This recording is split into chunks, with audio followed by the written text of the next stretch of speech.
Hey everybody, happy Thanksgiving. I am so sorry about the delays, the starting time. If you've been here before, if you've seen the show, you might know the inside joke. There's a ghost in my house. Yes, we have random power outages. That doesn't sound like a good thing at all. But if I go and I hit the wall in the right way, or if I tap the stove, there is a trick to it. I get the lights to come back on. So there could be a bad breaker. There could be a lot of things, but my hands are tied at this point. So I have house insurance and I pray. And yeah, so how's everybody doing? Thank you for coming. I see that we had a couple people in the chat before we started. It was Melissa. Hey, Melissa.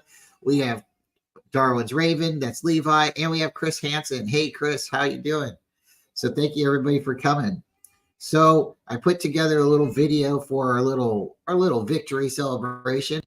I would like to play it. I hope nobody gets offended and everybody enjoys it. Took me just a little bit of time, but something small. And yeah, let's go ahead and get started.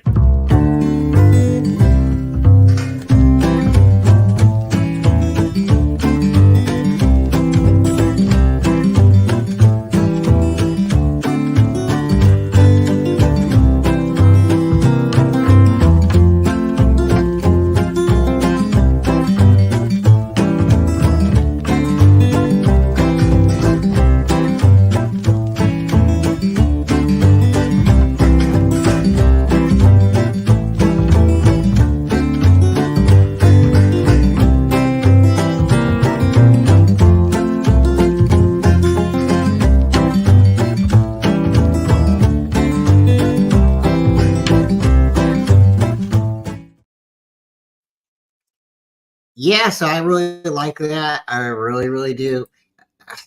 Took us 9 years, but we did it. We got revenge, and it's nice. Revenge, I guess they're really you really can taste revenge. And for me, we deep fry.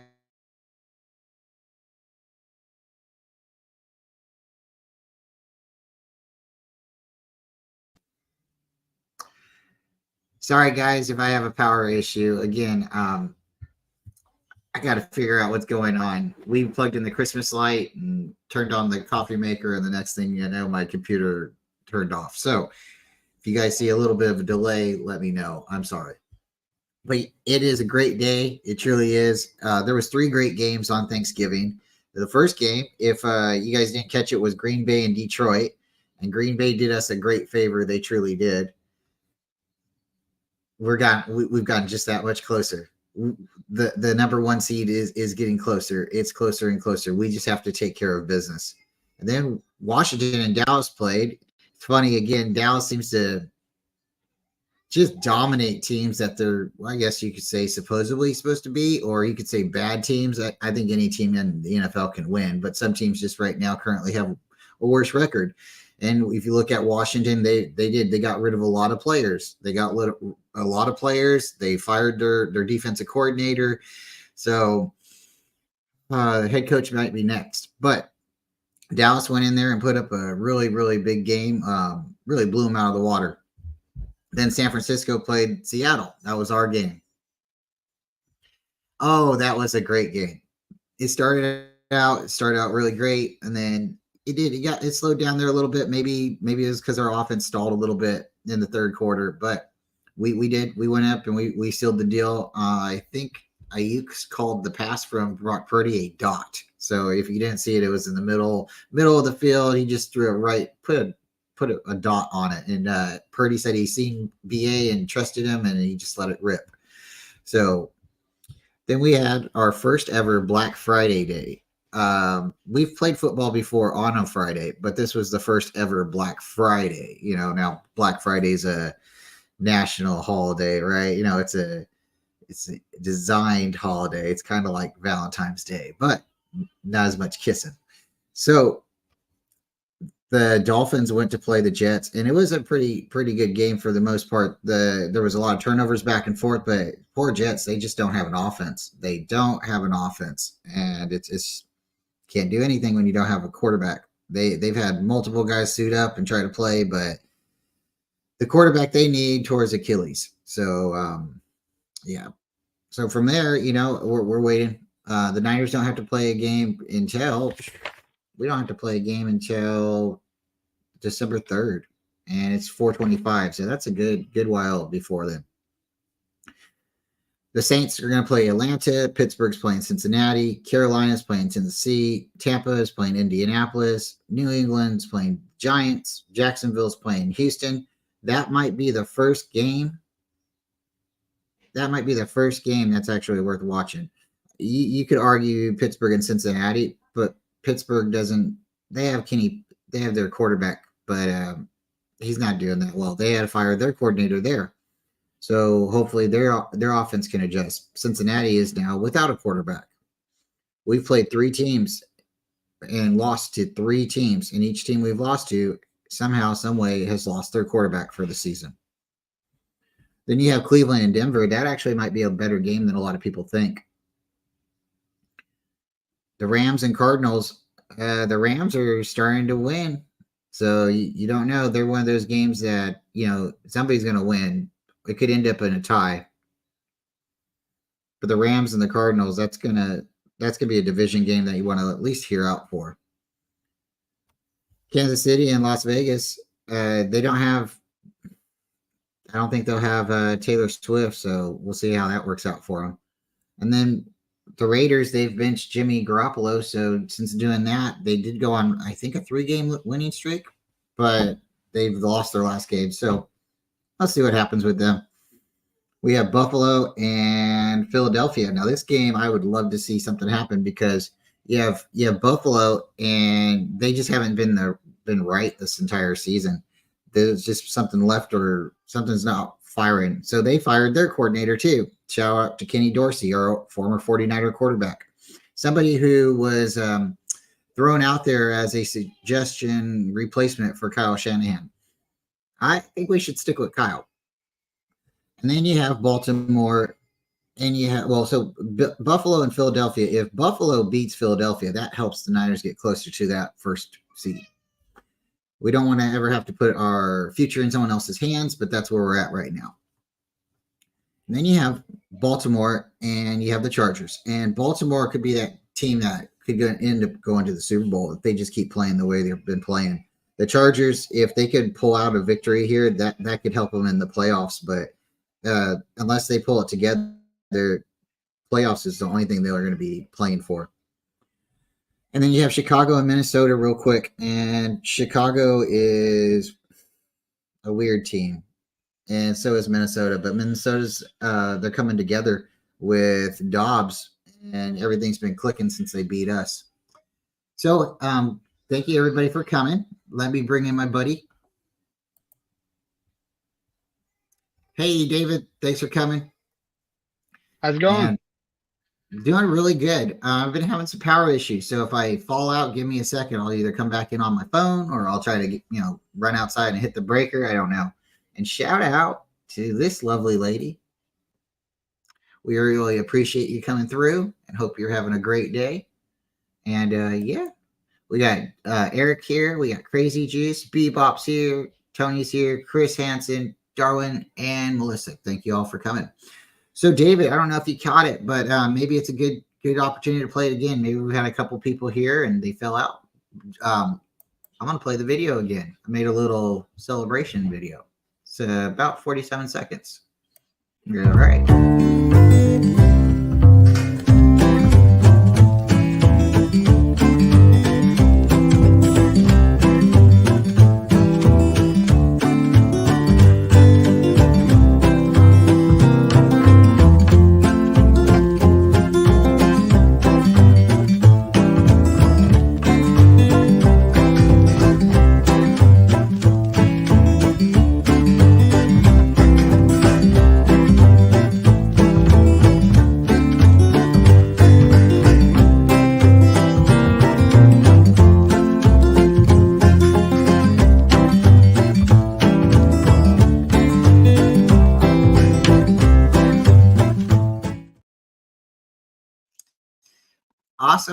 Awesome. So if you didn't notice, it's been about 9 years, David. And I didn't like seeing that turkey getting eaten on our field. I didn't like the score. The score was 19-3. That's not a good game. That is not a good game. That wasn't a year that the Niners were very proud to. 2014. I don't know. I think that was our last good year with Harbaugh, and I think if I'm correct, Harbaugh went 8-8, or we fired him before the season was over, or they decided to walk away. So that was probably I think someone else said it. That was our window shut. We had went to the Super Bowl that and had some good playoff runs in 2012, 13, and 2011 we were doing pretty good there as well. And here we come, get to the Super Bowl and we throw 4 passes to the end zone. It doesn't work out, and start talking about trading a head coach to the Cleveland Browns for draft picks. And you do that before the season starts. That's not a good way to start the season. And so it was a little bit of rough transition there. But yeah, so we went 9 years, and we finally have pulled that monkey off our back, or ripped the chicken leg, grabbed the turkey leg off the plate, and we are now able to say we've done it at your house. So hopefully it doesn't take 9 more years for it to happen again. But yeah, you imagine we have not played them on a Thanksgiving for 9 years. Does that make sense? Mm-hmm. Detroit gets it all the time. Washington gets it all the time. Dallas. I understand. But it makes me a little nervous to watch the game on Thanksgiving. But now I think I'll be a little bit more excited to see it happen again. When you're winning, everything feels better, right? It really does. So what'd you end up doing on your Thanksgiving? Well, I went to my mom's house, did some cooking, ate with my sisters and my mom, and then ended up, coming back here because, I stepped in for Corey. He wasn't feeling good to stream the game, Mm-hmm. and got to watch us play good football, at Seattle, which is a hard thing to do. At this point, I've said Pete Carroll's got something for us. I'm starting to wonder if Pete Carroll had something for us or if it was Russell Wilson. Oh, see, I argue that a little bit. I know Russell Wilson is 17-4 against the 49ers. I think that's our record against Russell Wilson. But the record against the Seahawks is 30-21 now. So a lot of those games, I remember when we had to go up there and play Sean Alexander and Matt Hasselbeck and Mike Holmgren. And I remember I used to have the picture, my newspaper collection, Alex Smith winning his first game in Seattle. And it took us a little while. I don't think because we started playing them in 2003, and I don't think we beat them until 2007 or 2006 was our first victory up there. So it was like three straight losses. Yeah, Seattle's, man, anytime we can beat Seattle, oh, it's a good day. What do you think's happening with their team? Are they going to have to go into rebuild, or are they going to be able to finish out? I want to say 6-5. I honestly could see them being a 9-10 win team, depending on how their season rolls out at this point. Yeah. If they had their defense, they're not necessarily great. Mm-hmm. Their front seven, I'm looking at that that's their weakness. Their offense, their weakness is behind the center. That the QB they have. But we'll see. That's a them problem. We'll see what they do moving forward. At this point, our strengths is our front seven. Our defensive backs actually looked really good yesterday. There was that fantastic catch Smith and Jigba made. Man, that's just something you can't defend. yeah, that's just something you can't defend. Someone's going to make a catch like that. Well, what can you do about it, right? But our defense only gave up 6 points. They showed up to play. Mooney Ward was on DK Metcalf like white on rice, Mm-hmm. and it's good to see because Mooney's kind of had an off season to this point. He's been a little too handsy, touchy feely. Kind of. I had flashbacks to Josh Norman.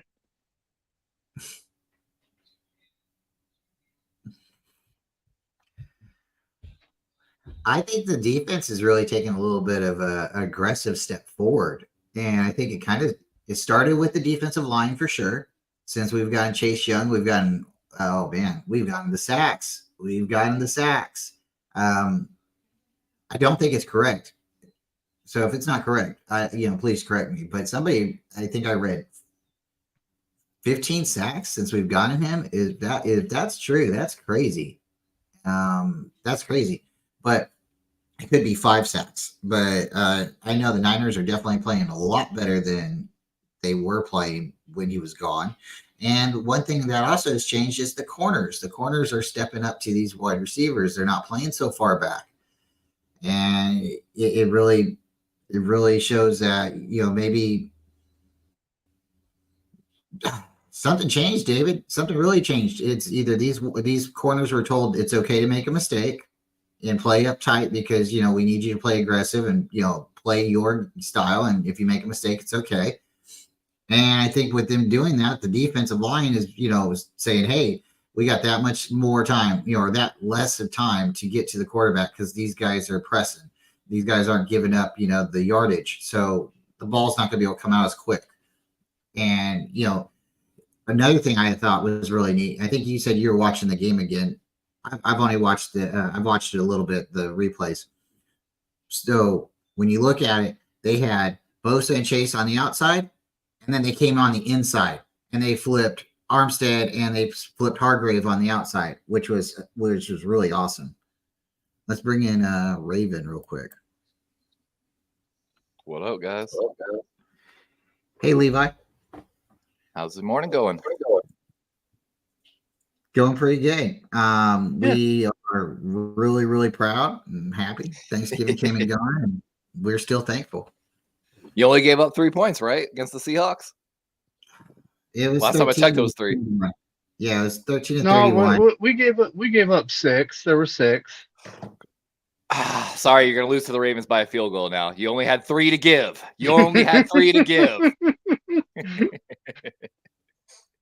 But congrats on that win. The Seahawks ain't no joke. They are not. Even though we made them look like it. Well, you might have given everybody the blueprint because might have. Seahawks, they are definitely a hard team to play against. They are definitely. They came back too, like David was saying. They had a one-handed grab.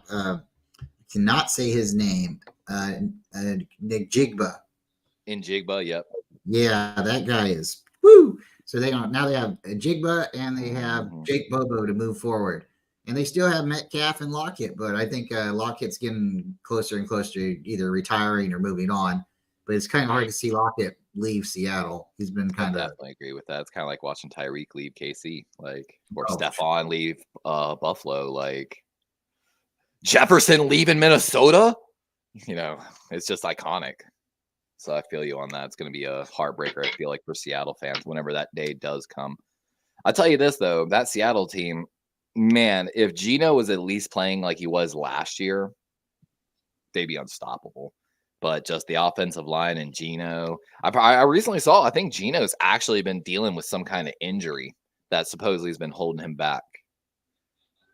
We got pulled out of the game before the Niners, and they put him back in because I guess Drew Lock wasn't playing the best, or Geno's such a stud and said, I can go back in, coach. But it was an arm. He was dealing with an arm injury. And I don't know. I mean, he didn't seem like he was having a bad time throwing the ball. There was that one big pass on the left side of the field, and if Metcalf would have came down with it, came out of bounds, that would have kept the drive going. Seahawks just didn't have really a running game. They really didn't. Dallas. I talked to Joe about that a little bit. If you actually look at Geno Smith's deep passing ball this year, accuracy wise, number wise, it's all on point. Like for his accuracy last year, where he was one of the best deep ball passers in the NFL last year. However, when I talked to Joe, the main difference is for some reason they're not coming away with touchdowns on these deep balls. Like last year, I think when we played them, they had already had like 7 to 9 touchdowns on these deep balls, where this year they were only at like 2. But the efficiency numbers were there, so Geno was still putting them there, but it definitely. Sorry. Hey, So what do you think's up with the? It's a little weird, but every time the Niners seem to play a team and they beat the Niners, that team loses a quarterback. I mean, when you're putting up 15 sacks in 3 games, any quarterback's going to go down after a while. Which congrats on that stat line. That is huge. I don't know, man. I think it's more just you're coming after quarterbacks so hard. I don't think you're like the Bengals out there trying to twist people's ankles. I don't know if you saw anything about that. Oh boy.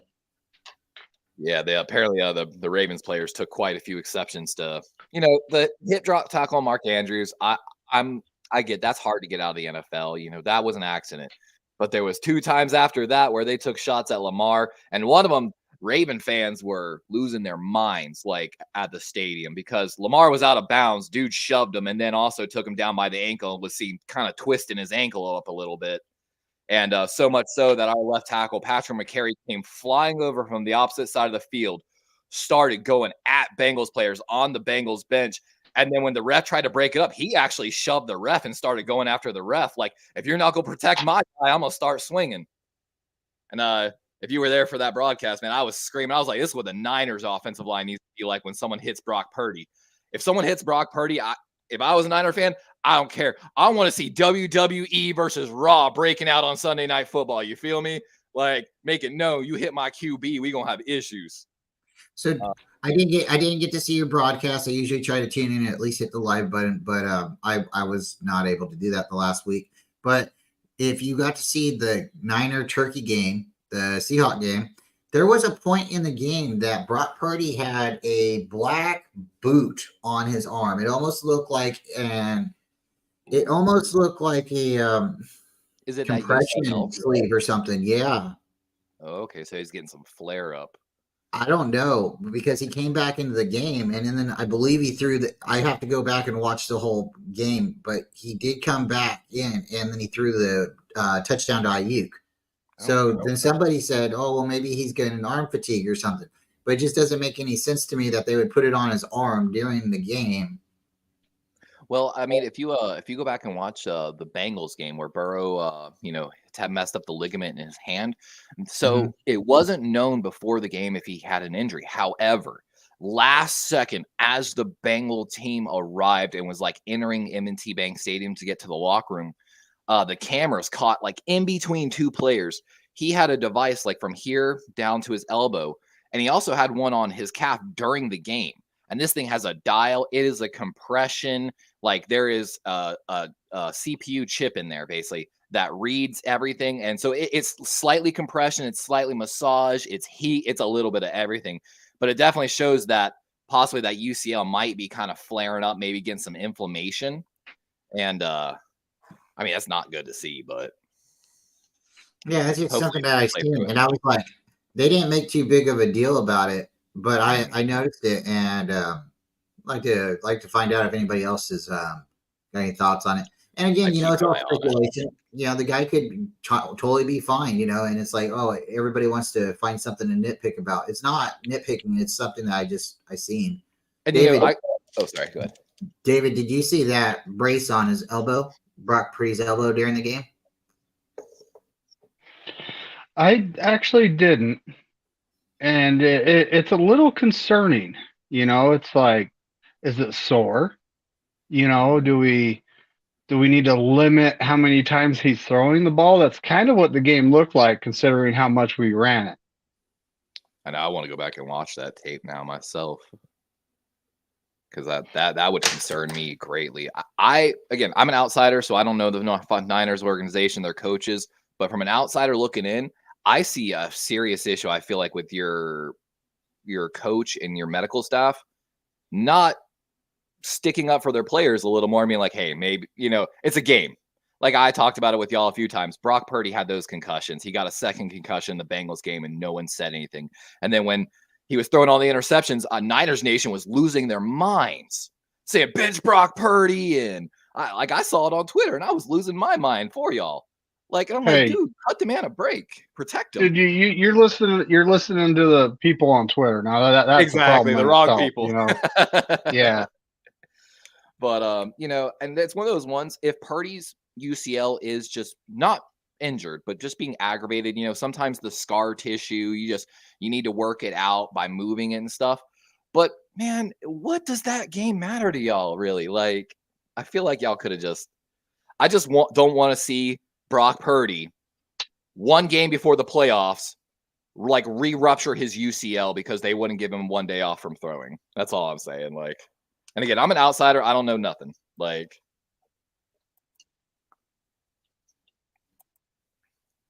that's why it's crazy when I say, oh man, I'd like to see Sam Area in there. People are like, no, if he's in there, we're going to lose. How do you know we're going to lose if you don't ever trust your backup, or you don't even see what you got in a backup? The guy's been a starter for several other teams.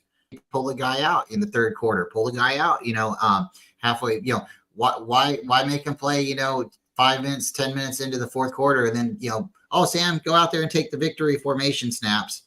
I mean, I don't know.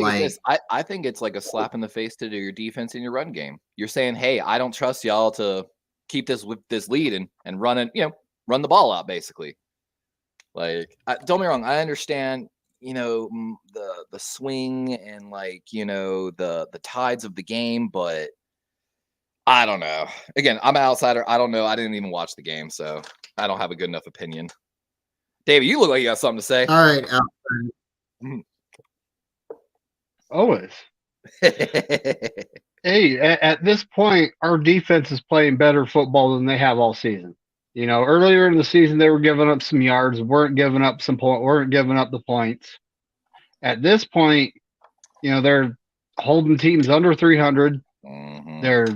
They gave up 6 against the Seahawks, and DK Metcalf, Tyler Lockett, Jackson Smith, and Jigba, which that name is just fun to say. It kind of is. It kind of is.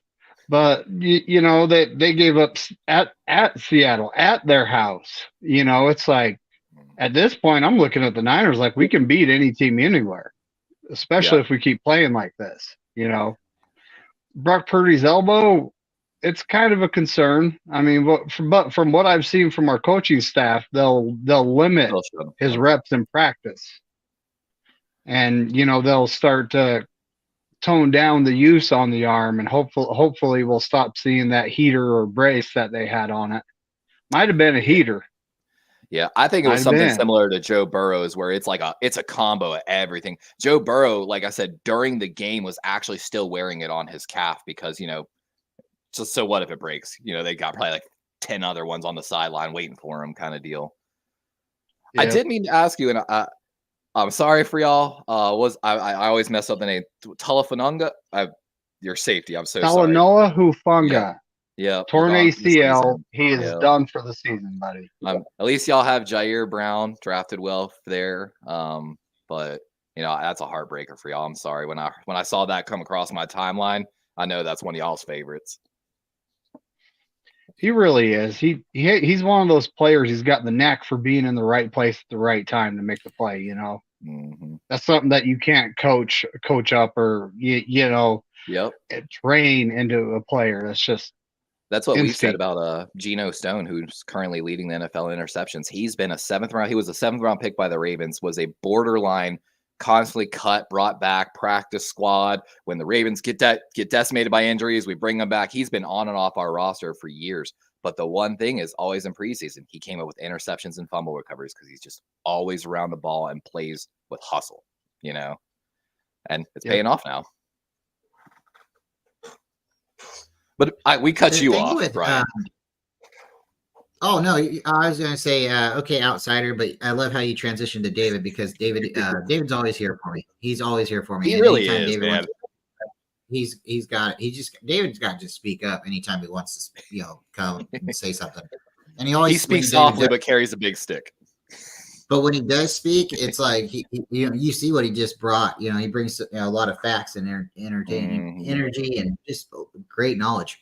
But since I worked on the thumbnail this morning and I had a little bit of help, Tony helped me with it, but it was my idea, so that's why I said I worked on it, right?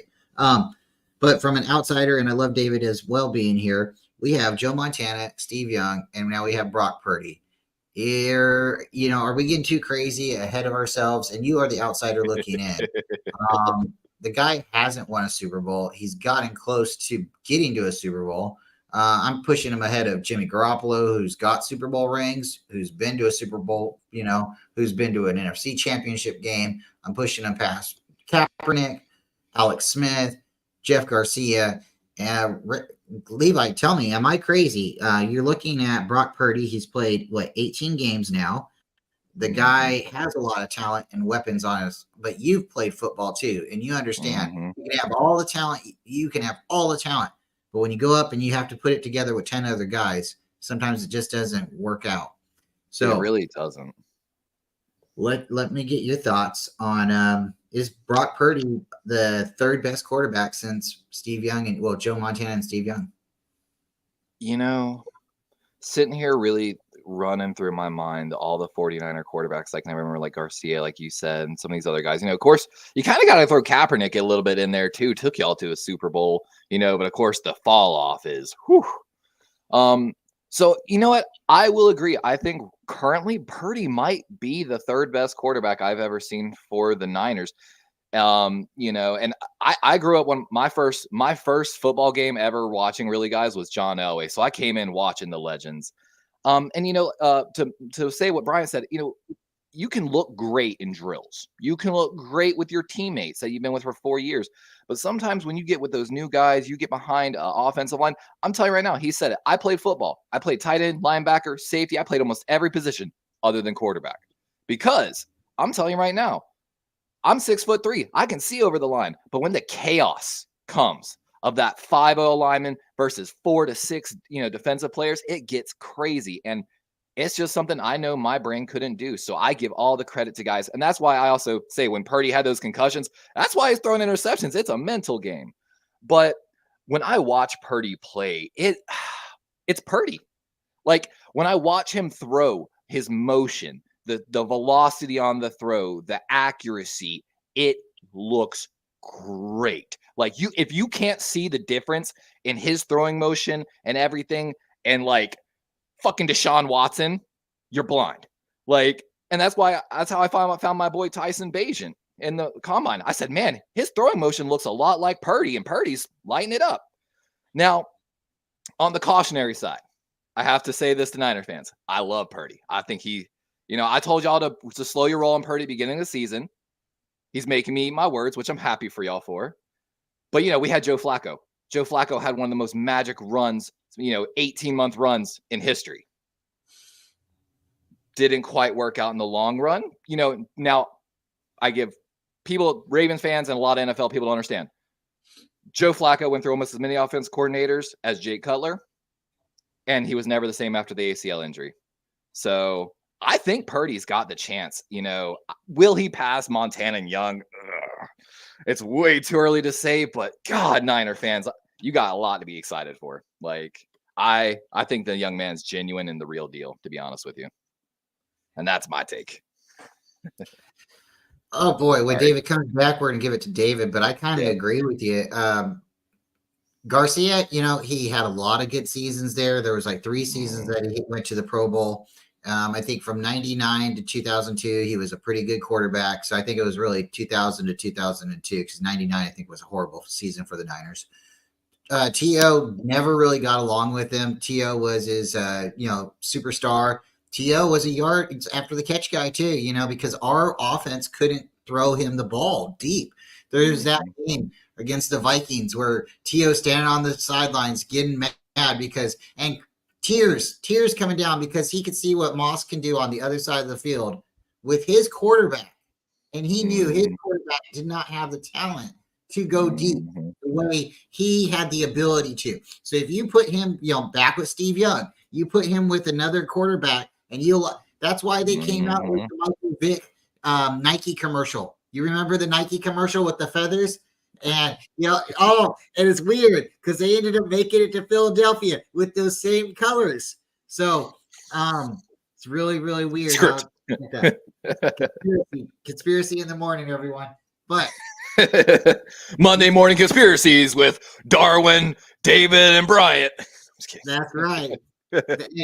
That's right. Give me 1 second. You guys ready? We are ready. If I remember right, I don't remember a whole lot of Garcia, but if I remember correctly, he was a pretty West Coast offense, like ran the short passing game, game manager, and he didn't have a deep arm, if I remember correctly, at least in his later years. Maybe I'm wrong. I don't really remember him that much. No, but that would make T.O. mad. Garcia did not have a deep arm. He could throw maybe 40 yards, 35, 40 yards tops. Steve-O, if you're in the chat still and you can correct me, tell me, but he did not have a deep arm. And his ability was his mobility, him being able to scramble, him being able to make things out of, he relied on J.J. Stokes, and he did have Owens, and he had Jerry Rice to begin with. But then after that, he went to Tampa Bay. He went to Cleveland. He went to Philadelphia. Philadelphia had a pretty good run, but look at the team that he was around at that time. He was backing up McNabb, I think. Not McNabb. Yep. He was backing up Michael Vick at the time, I think. So I think he did get a year with McNabb, didn't he? I swore he got a year. He might have had the transition because McNabb went to Washington.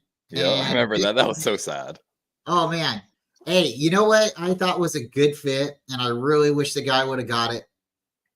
Aaron McNair with the Ravens, a Super Bowl. Or Steve McNair dude, 9 yards. Well, not even 9 yards. It was like a yard, I think, on that scramble. Like, he was that close, man, and he wanted it. Like, R.I.P. McNair. Like, Steve McNair was a great quarterback with the Titans, but when he came to when he came from the Titans to the Ravens, oh my gosh, wow, you guys.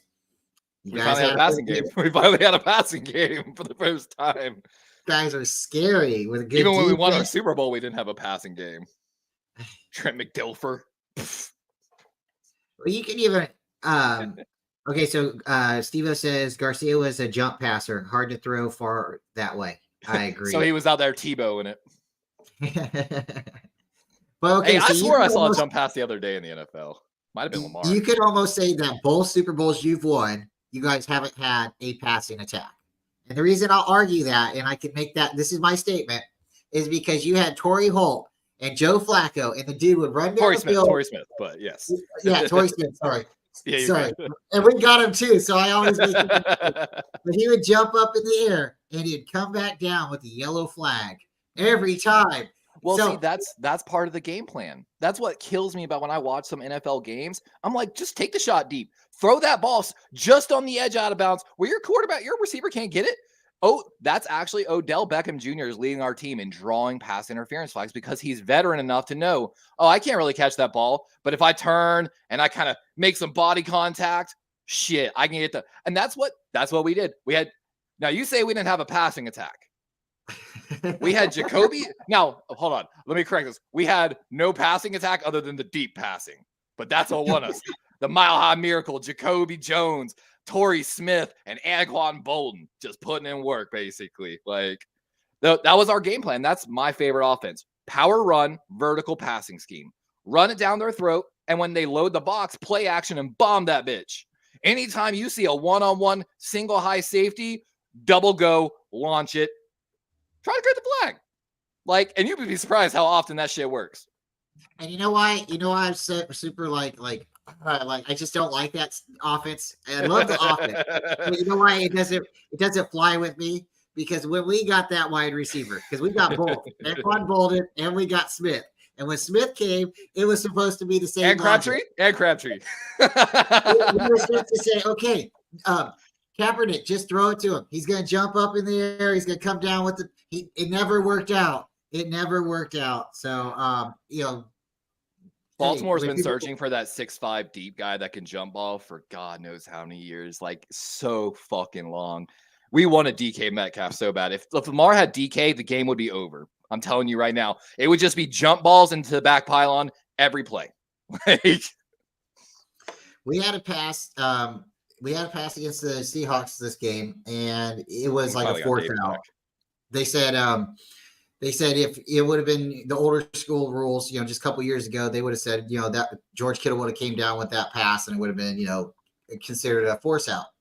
But not anymore. Not today's. I rules. like the force out rule, honestly. Like, I think that was a good change, and it finally gave the defensive players something to do because they can't level them anymore. Like, David, what's your thoughts? Is it too early? Are we getting ahead of ourselves? We don't have to say what's elite, but what's your thoughts? I mean, we had here Jeff we go. Garcia, we had Alex Smith, Colin Kaepernick, Blaine Gabbert, JT O'Sullivan, Trent Dilfer, David Carr, Scott Tolzien. We had Tim Rattay, Ty Detmer. I mean, Troy Smith. We had Colt McCoy, CJ Beathard, Jimmy Garoppolo, Nick Mullins, Hoyer the Destroyer. Hoyer the Destroyer.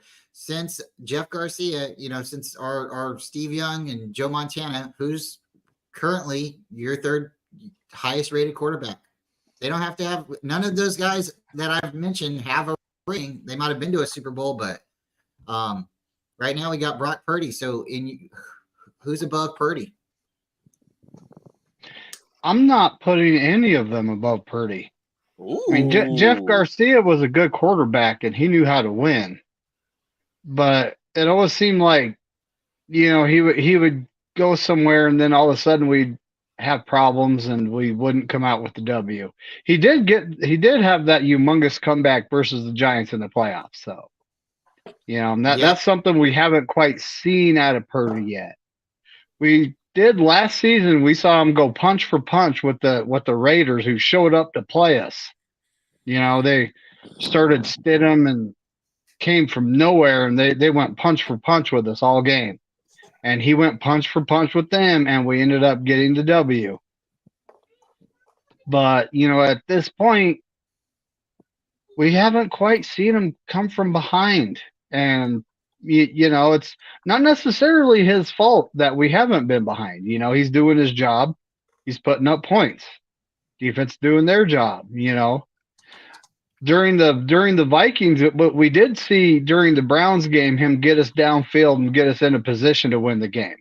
We did see that. During the Vikings game, he was playing concussed. None of us knew that. He threw that late interception, but we were driving. It honestly looked like he was going to bring us back.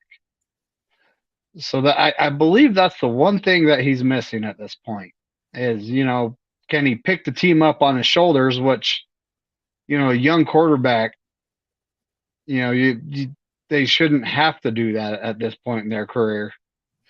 But can he pick the team up on his shoulders and, carry us to a victory?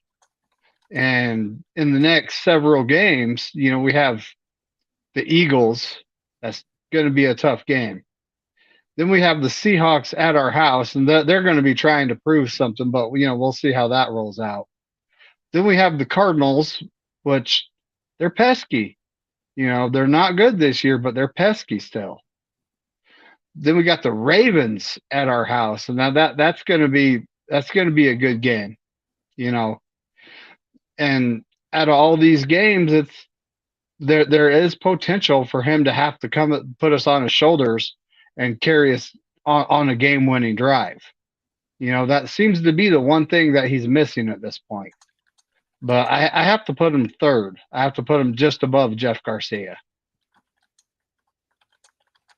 Just above Garcia. So you put him third, or you're putting him 4th? You put him I'm putting above him third because Joe Montana and Steve Young have rings. You can't put anyone above them. So but you are putting him above Garcia. Yes. I would agree with that. Not that Garcia was a scrub at all. He was a good quarterback. He had played in the Canadian Football League. He, I believe, won the Grey Cup up there. If I'm correct, he was a really good quarterback. And then by the time we got him, he was in his late 30s. He was 30 something years old when we got him. He did really well for the Niners. And when we got him, he battled himself from being the third string quarterback or the fourth string quarterback to being the second string quarterback. He did lose his starting position after he gained it when Steve Young lost, was concussed. And then we had a little bit back and forth with some quarterback carousel right there for a little bit. And then he was able to solidify himself as the starter. Moving forward with Garcia, it would have been nice to see him stick with Mariucci a little longer. Maybe that team could have gotten to a Super Bowl, but it was really hard. We ran up against Tampa Bay, and Tampa Bay's defense really, they were we didn't have anybody at that time, like we had a really good passing attack with T.O., but I think we were missing somebody on the other side. And if I'm correct, we didn't have Jerry Rice. Jerry Rice was in Oakland at that time, and we didn't have our Charlie Garner either. So I think what was that Kevin Barlow in TO year 2002, but it was just, maybe if we would have got a better back, we got really close. Garrison Hurst broke his ankle against the Falcons that playoff run, and got really close with Garcia. Garcia, that wasn't Garcia, that was Steve Young. Sorry, with Garrison Hurst, but we got close a couple times, and that's what happens. They can only put up so much money for a team, for a squad, until they have to tear it down and rebuild it. So we are on that cusp. This is at we're getting to that point with the 49ers. The Ravens, Darwin, how close are you? I mean, you guys got Lamar Jackson. You just give him the bag. So if you had to give yourself a window or a couple years, how long can you guys keep this team together? Honestly, we're in a pretty good position to keep our team together. Of course, Lamar Jackson got paid, but usually these deals don't kick in, of course, till later on, in the years, basically. So, we're probably going to have to let Patrick Queen go after the year. That's just, the sad reality. You can't pay two off-ball linebackers top money. But with that being said, the Ravens, don't have too many people coming off the books. Of course, we're also probably going to lose Justin Madubuike. He's playing, Justin Hargreaves level. He's going to get paid as an interior. I think he's up to like 7.5 sacks now as an interior rusher, which is hard to find in the NFL. But despite those two, the Ravens are actually in pretty good position to keep this team together for 3 to 5 years. So we've got a good window. There's a little few question marks here and there, but I definitely, I'm excited for this team. Like, I think y'all got an easy 3-year window too. You have your quarterback, and I think that's the most important thing, but your wide receivers will be changing out at least in the next year or two. I don't think you'll be able to keep Odell, and I don't think you're going to be able to keep, the weaponry Odell right is now. Technically signed on a 1-year deal with void money. So this is 100% just a 1-year Super Bowl run thing for Odell. We're trying to develop Rashad Bateman, the first-round pick, wide receiver, of course, is Zay Flowers. So that's the thing. We've got 2 first-round pick wide receivers that are some of the fastest guys in the NFL. Rashad Bateman last year had one of the top next-gen speeds on us. He basically took a slant route to the house just like Odell Beckham did. So we're hoping that Bateman's going to learn a little bit from Odell and move on. The only other real question mark is Devin Duvernay, our Pro Bowl returner, third-string wide receiver. But I have a lot of confidence that the Ravens can kind of make something happen. You know what I'm saying? What's your backup tight end looking like? Because I have Andrews, and he went down, so I would have to go with Ludo. Likely. Likely. Yep. Isaiah Likely, CCU. So the Ravens have 2 tight ends in their sophomore years. They drafted both these guys last year. Isaiah Likely, tight end from Coastal Carolina University, one of my alma maters, honestly. So we're big fans of him. Smaller guy, but really twitchy, known for his pass catching coming out of college. Definitely has his first year, his blocking looked worse than Jimmy Graham. Let's put it that way. Our second string tight end, though, gaining momentum. His name's Charlie Kolar. He's like 6'7", 260. Like if I remember, he was, I think, Iowa, if I'm not mistaken. Drafted him a little later last year. Definitely, he is our guy to replace Nick Boyle, who, if you're not familiar with Nick Boyle, had a gruesome knee injury like a year or two ago. Actually switched to long snapper after it because it was so gruesome and they didn't think he was ever going to be playing again. But he was someone that Baltimore had signed to a 3-year extension a few years ago because he was the number one blocking tight end in the NFL. So he was a big reason for Baltimore's running attack, because not only did we have Patrick Ricard and Mark Andrews on the edge blocking, but we also had this guy, Nick Boyle. So we're hoping Kolar is going to be that guy. Honestly, the Andrews injury hurts, but I think Baltimore has, again, the depth at that position to not even really worry about it. Isaiah Likely actually in camp was kind of outshining Mark Andrews a little bit, but it's preseason, so it gonna be like that. So again, we're set. Like, I'm looking at we're definitely next year gonna have some pieces to replace. So looking at the free agent list for Baltimore next year, Odell Beckham Jr., of course, leading the way. Kevin Zeitler, the right guard for the Baltimore Ravens, which I think they would love to bring him back. He's played pretty well, maybe on a 1-year deal. Rock Ya-Sin, I could care less about him, honestly. Get him off the team. Gus Edwards, he'll probably come back on a 1-year deal. Nelson Aguilar, Patrick Queen, Jadeveon Clowney, they're all probably leaving. One guy I'm going to miss, Michael Pierce. We signed him to a 1-year deal, brought him back from the Vikings, one of the best run-stuffing defensive linemen in the NFL. He's going to be missed. And, of course, Madubuike. And, of course, J.K. Dobbins is going to hit free agency as well. But when's Tucker contract coming up? Tucker is actually – let me double-check that. Because I'm worried about him retiring, like, when that deal's done. Like – I could see him retiring after another Super Bowl. And that's, I'm like, I bring this up to Raven fans. I say, guys, not that I ever want him, to leave. But at what point would you want to walk away as the most accurate kicker in NFL history playing more than 10 seasons? His contract's up 2025. So not next year, but the year after. Yeah, 2 more years. Okay. Yep. All right. Well, when David comes back, we'll ask David another good question. And I think we'll probably wrap the show up because we've been keeping it to about an hour on the Saturday shows. But Darwin, Raven, Levi. Yep. Love it. I love it. I like calling you all 3 names. Let me ask you, do you have PFF by chance? PFF. Yeah, Pro Football Focus. No. So I'm crazy. I bought the entire year's worth, so like over $100 for my subscription. And I've got some interesting facts for you for Niner fans here. So your boy Trent Williams getting back to his old self versus the Seahawks. 32 pass blocking snaps, only allowed 1 pressure, no sacks on the day. Brock Purdy on his play action against. So again, y'all need to go back to your play action. Brock Purdy on play action versus the Seattle Seahawks. 7 of 8 for 103 yards, 1 touchdown, a perfect 158.3 passer rating. Brock Purdy, 6.4% big time throw rate this season. That ranks first in the NFL among all quarterbacks. Diamordor Lenore, I believe one of your corners. Diamordor. 398 coverage snaps without allowing a touchdown this season. That ranks first in the NFL. So he's playing Pro Bowl level right now, guys. After that, it kind of starts heading to the Buccaneers snaps. I love finding all these like cool little, stats about your guys. Like Nick Bosa has won 23.1% of his pass rushing opportunities this season. That's 3rd best in the NFL. Like, love those stats.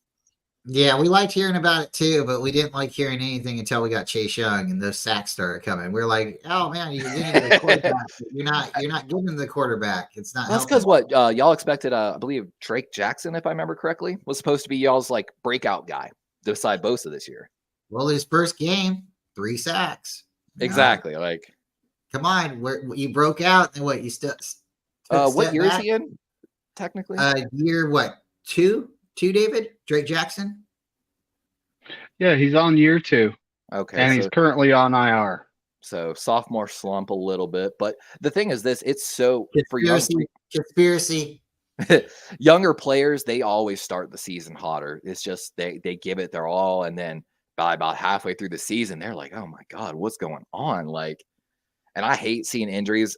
my personal belief when it comes to a lot of injuries is your body is used to playing at a certain level.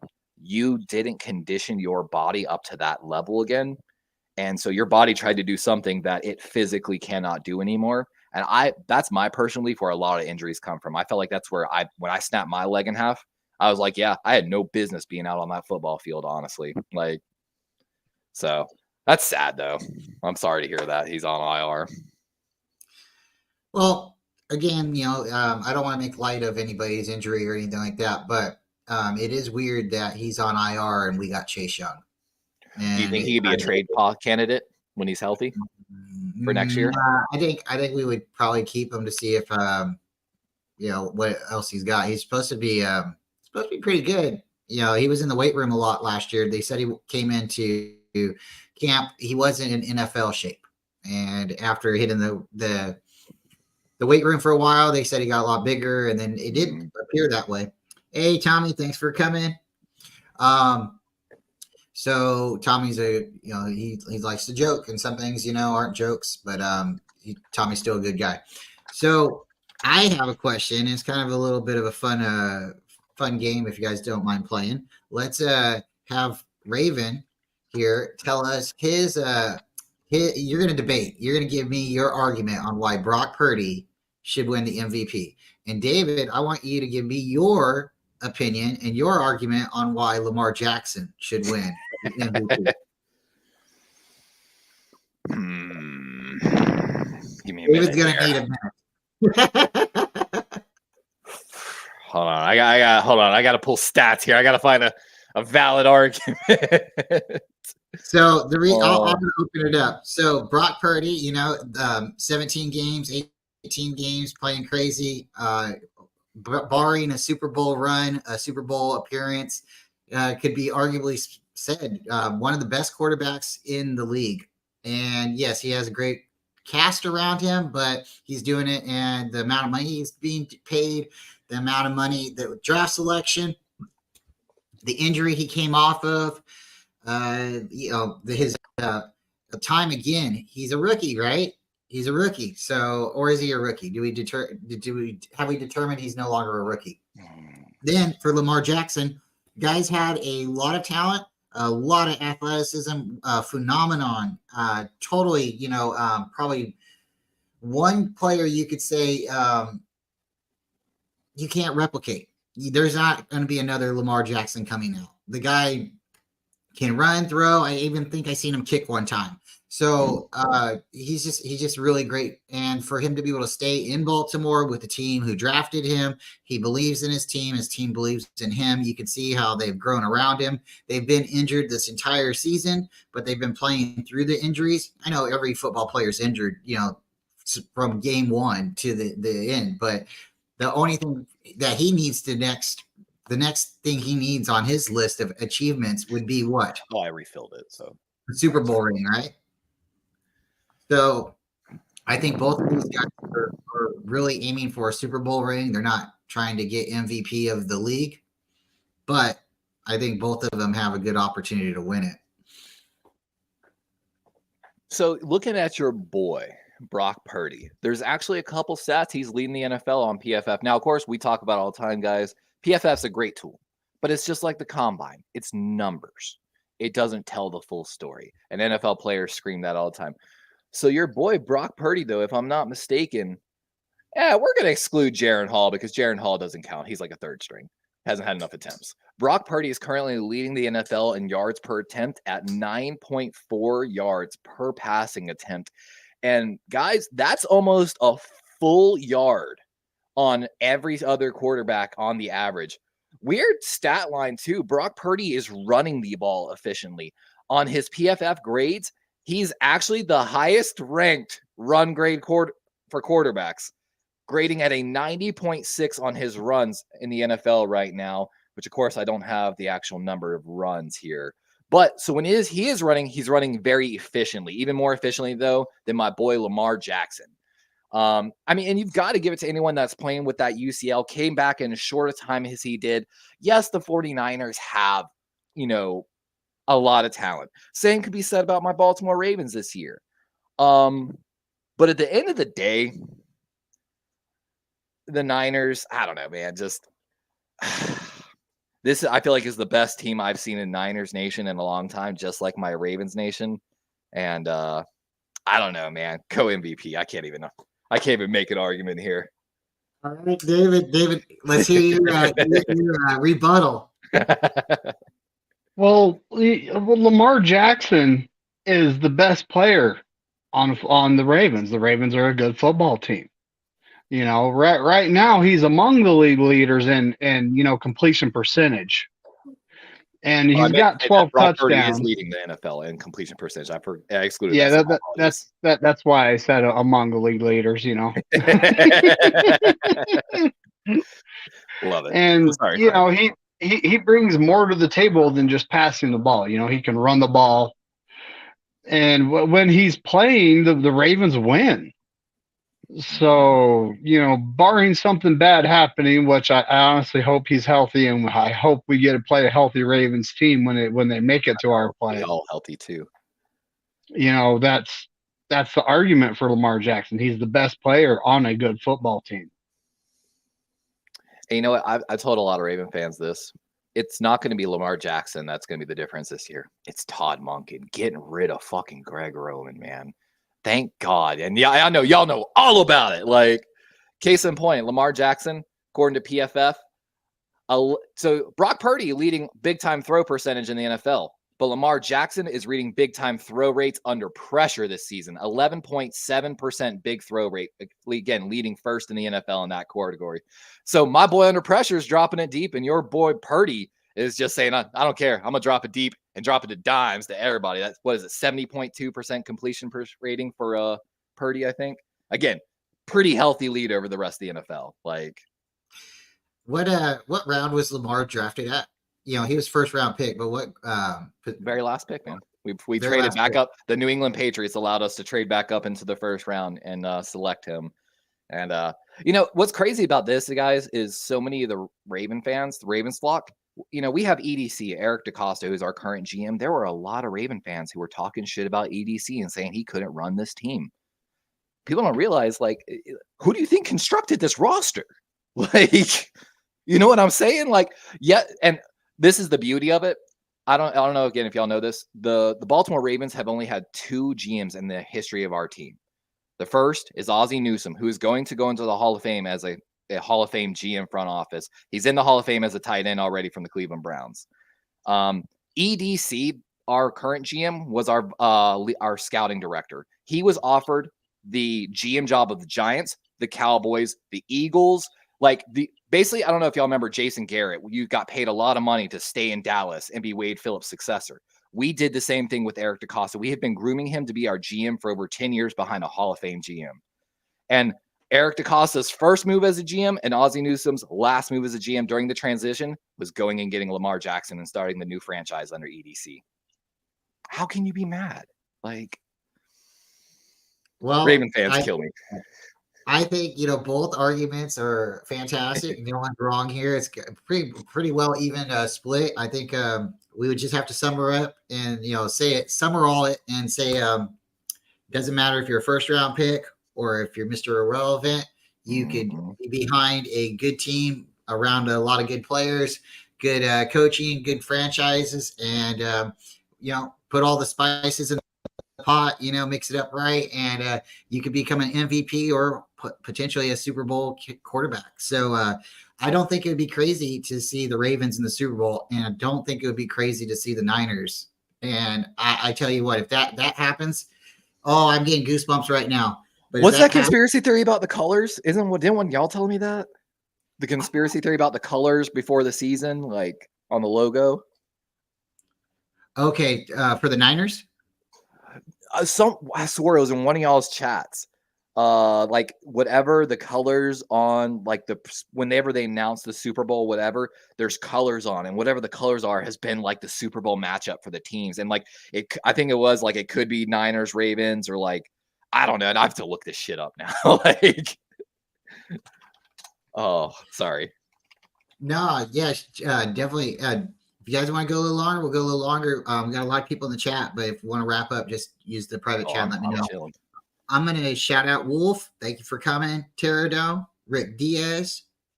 Rick Diaz is a great Seahawk fan. He's always in Niner chats, but he's a really, really polite guy and really, really, really great guy.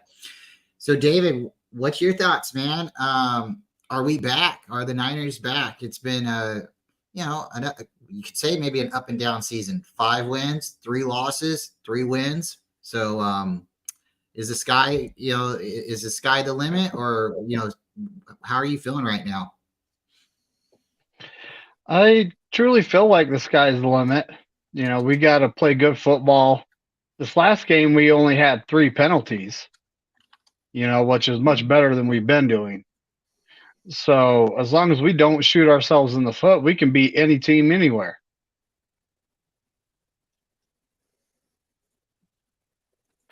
I think we can beat ourselves if we stop playing 49er football. That's the only way the Niners can beat themselves. I don't think anybody can beat us. Raven has a conspiracy theory, and before we jump into that, let me do our little segue, guys. Please stick with me.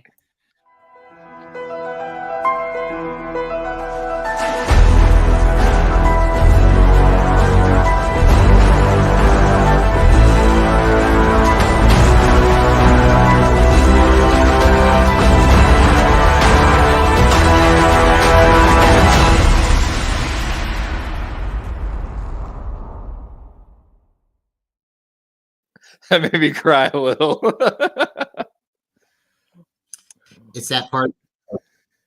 It's that favorite part of the show, guys. Where if you don't have a tinfoil hat, you might want to go get. Next week I'm showing up with a tinfoil hat. All right, Levi, go ahead. Let's hear that theory. So, all right, we hear a lot of stuff, guys, in the deep Twitter universe, Reddit, NFL memes, you name it. But credit to this guy at NFL memes, put out a conspiracy theory a few Tuesdays ago. So he basically said this: the Super Bowl logo colors that they represent might be the giveaway of the script, just like how whoever used to beat the Eagles first time at home went on to win the Super Bowl 4 years in a row. So in 2021, the reddish orange of the Bengals and the yellow hue from the Rams was the logo for the Super Bowl that year. The following year, the logo colors of the Super Bowl logo were green and red, Eagles Chiefs.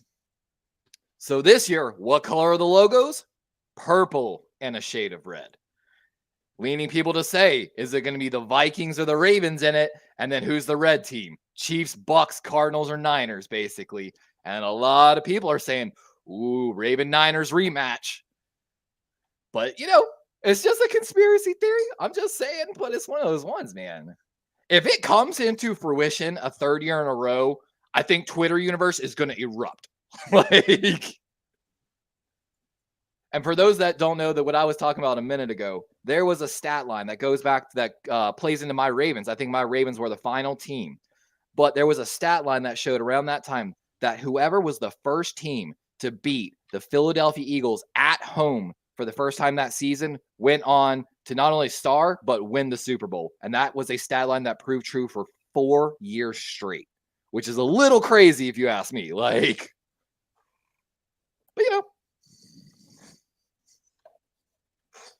what do y'all think? So if it happens, I think the Niners win. I think you guys take the first loss. No, and I think it's going to cut the lights off on y'all.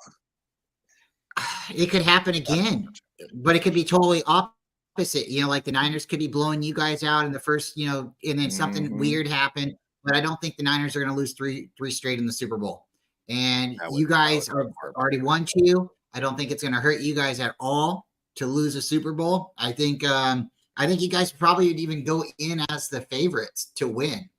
And I don't know. I don't. I know that's gonna be hard, man. It's gonna be. I think that matchup, if it comes down to Niners Ravens, I honestly think it just comes down to who's healthier coming into the Super Bowl matchup game. To be honest with you, like if the Ravens are banged up on the O line, ain't no chance. And we talked about it when y'all got Chase Young. I said, guys, this is gonna make the matchup pretty fucking hard on Christmas Day. Before, honestly, I was pretty confident, like probably 60-40, that the Ravens were coming out of Levi Stadium with a win. With the Chase Young trade, I'm not gonna lie, everything in my guts tell me to flip it 60-40 the other way. But it's hard to put my Ravens as, the underdog, like as a Ravens fan. But to be honest, Well, I was just looking into what you were saying, and it is so true. It's not funny. I know, right? The logo for the upcoming Super Bowl is purple and red, folks. That's what I'm saying. Like, they got to give something in Vegas to give the clue away early. Like I said, it used to be just whoever was on the Eagles. I got to find that stat line. I made a TikTok about it. You can find it in my YouTube short section. But for 4 years, that is an insane stat line. Like, you got probably a better chance of winning the Powerball than that happening 4 years in a row. You know what I'm saying? Like, just say. Like, I don't know, man. We got to get these autistic people and get them finding these patterns quicker. I gotta make a correction. I'm so sorry. It's not Rick Diaz. Rick Diaz is a 49er faithful. He's here all the time, and I apologize. It was Eric Wallace.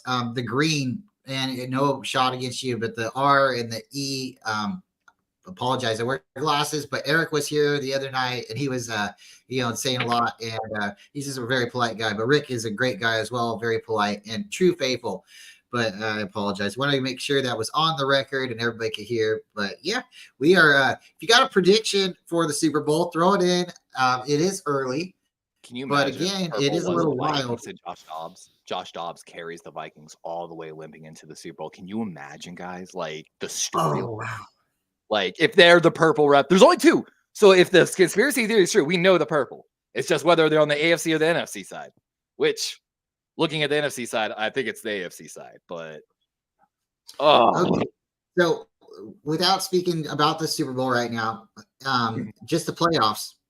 We have potentially the Eagles, Niners, the Lions, and potentially the Saints. The Saints they need a quarterback. So what's going on with Carr? Is he back? I know he was hurt. Then he come back, and they still aren't. They're not the Saints. dude, it's just They're like I the never Ants. believed in Derek Carr like going to that system. I think he needed the right coach. I don't think he got it down there in New Orleans. I think case in point, I think Sean Payton would have worked magic with Derek Carr. I think that was the matchup or the combo we were supposed to get.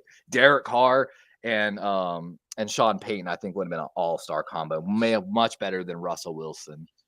Yeah, but that trade's not going to happen. The Raiders to the Broncos. Yeah, No.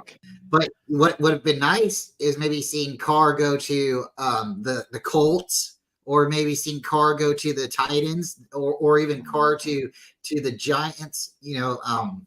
But I think So we it's might going- see the Buccaneers take the NFC South. I think they've got an easy schedule the rest of the season. Like, it's just the NFC South. I don't know if y'all know about the NFC South. There's actually a funny saying: first to worst, or worst to first. The NFC South has a very, very deep tradition of whoever finished the previous year as the worst team wins the division the next year. And I'm telling you, that's like a 20-year stat line that like comes up 80% of the time. Like, it's ridiculous how often they do that. Okay, so for right now, we're just tabling it. We have the Niners, Eagles, Detroit, and the Saints winning the division. And who's our next three opponents? Are we gonna?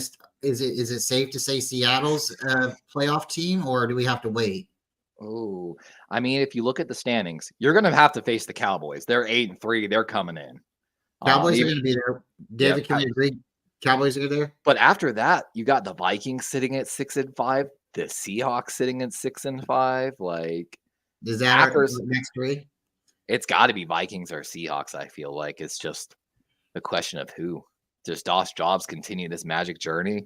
Like, I mean, when you got a number one wide receiver, even though I think he's been on short-term IR for the past few games, him and Jordan Addison are studs. Like, I don't know if y'all know about Jordan Addison from USC that they drafted in the first round. So I think that could happen. What do you think, David?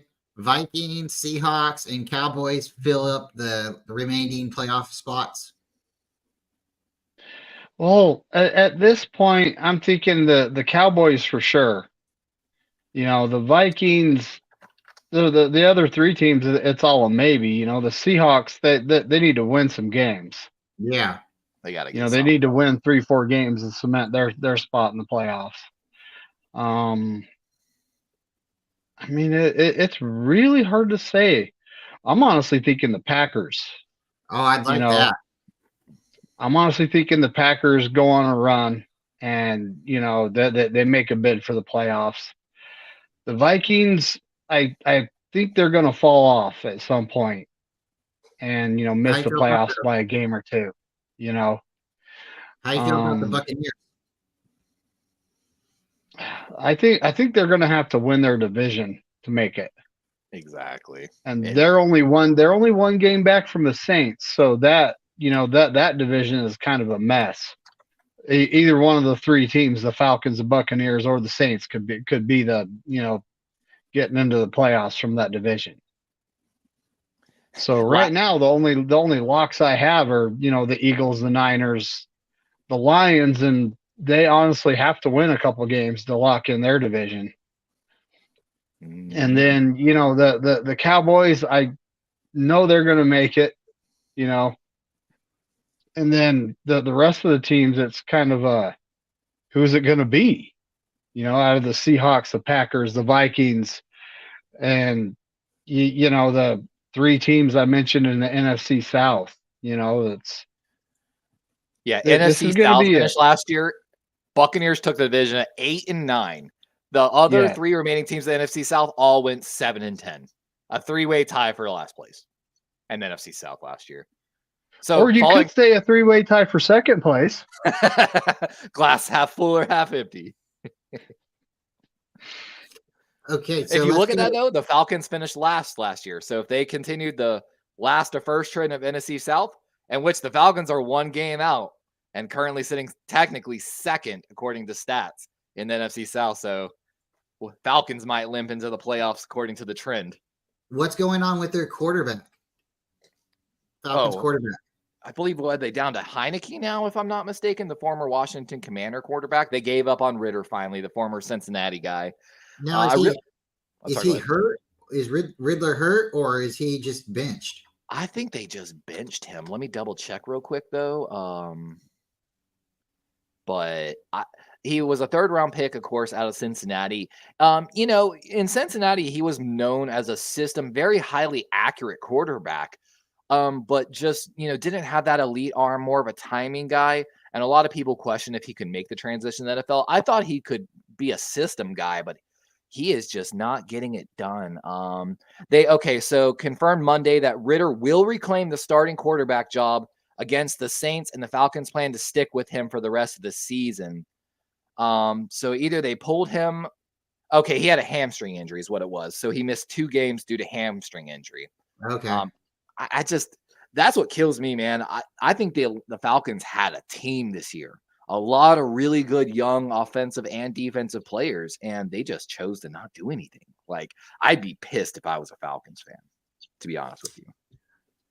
Okay, David, what's your AFC teams? Can we say the Ravens are in? The Ravens are in, right?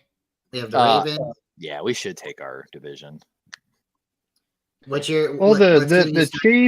The Chiefs, the Ravens, the Dolphins, and then who do we got? I honestly think the Texans are going to take. I was just about to say it's Jaguars or Texans, and that's tough. 1 game difference. But we can agree that either the Texans or the Jaguars will still make. Both teams will make the playoffs. Yes. Ooh. Yes. One a wild card, one a division winner. That's debatable. You know, that's debatable. All right, because we have Dolphins, Chiefs, Ravens, and let's say Texans taking the division. Behind that, we have Bills, Broncos, Browns at 7-3, Steelers at 6-4. So all the teams with the same or better record than the Texans are the Bills, the Browns, the Steelers, and then you've got, you know, like the Bengals are 1 game off, the Raiders and the Broncos are 1 game off. That last seed. The third, like, you know, pass, because of course, you know, after the Ravens, the Browns, like, dude, the AFC is gonna be a mess. Like the final. That's what I'm looking at the AFC standings right now. You heard me say what a mess. Yeah. And if you guys looking further in the numbers, oh, sorry, go ahead. Oh, okay. So I'm gonna give you guys my I'm gonna say Steelers, Browns, Ravens all make it in from that division. Ravens win the division. And I'm going to say the Texans and Jaguars make it in from the South. And we already got the other ones right there. I think Bills miss the playoffs unless if the Bills can beat the Eagles this week, then I might have to readjust my pick, right? Bills fan. I have a Bills fan that's a moderator in my channel. I love him to death. His name's Chimera. He is going nuts over the firing of Ken Dorsey, like ecstatic over it. He's back on. Bills are going to the Super Bowl. I think they put up 38 points, but what was against like the Bears or something? It was a horrible defense, so he's in full hype mode back with his Bills. I'm not sure yet. That Eagles game is definitely gonna be the tell for me. Yeah, so they definitely need, but I could see the Bills missing the playoffs this year. There's just been too many bad plays by both sides of the ball for Bills Mafia. And then Trevor Lawrence, I think they're still a really good team, even if Houston can win the division spot. I just kind of see it working out for those two teams. And right now, you've seen the same thing that kind of happened in Buffalo, happened in Pittsburgh. So Matt Canada is no longer the coordinator, right? And they're now all happy. They're shaking those yellow towels in Pittsburgh again. I do have one comment on that too, because division, and I got a lot of Steelers fans. I was actually at the liquor store the other day, and the guy that runs the liquor store is a Steelers fan. So I was talking about it. I'm like, hey, your boy Canada got fired. And he was like, yeah, dude, I'm so excited. And then it was just the funny part to show how short the sight was from some Steeler fans. I said, you know what, though? I haven't seen any reports. Who are they replacing Canada with? And at that time, they hadn't announced it. And he's like, wait, you're right. Actually, I don't know who they're replacing him with. And of course, the news broke late last night. I believe it's the former running back coach, but I don't know how true this is. I hear rumors. I've heard rumors that running back coach was on the side of not firing Matt Canada, and that he's like very similar play style calling to Matt Canada.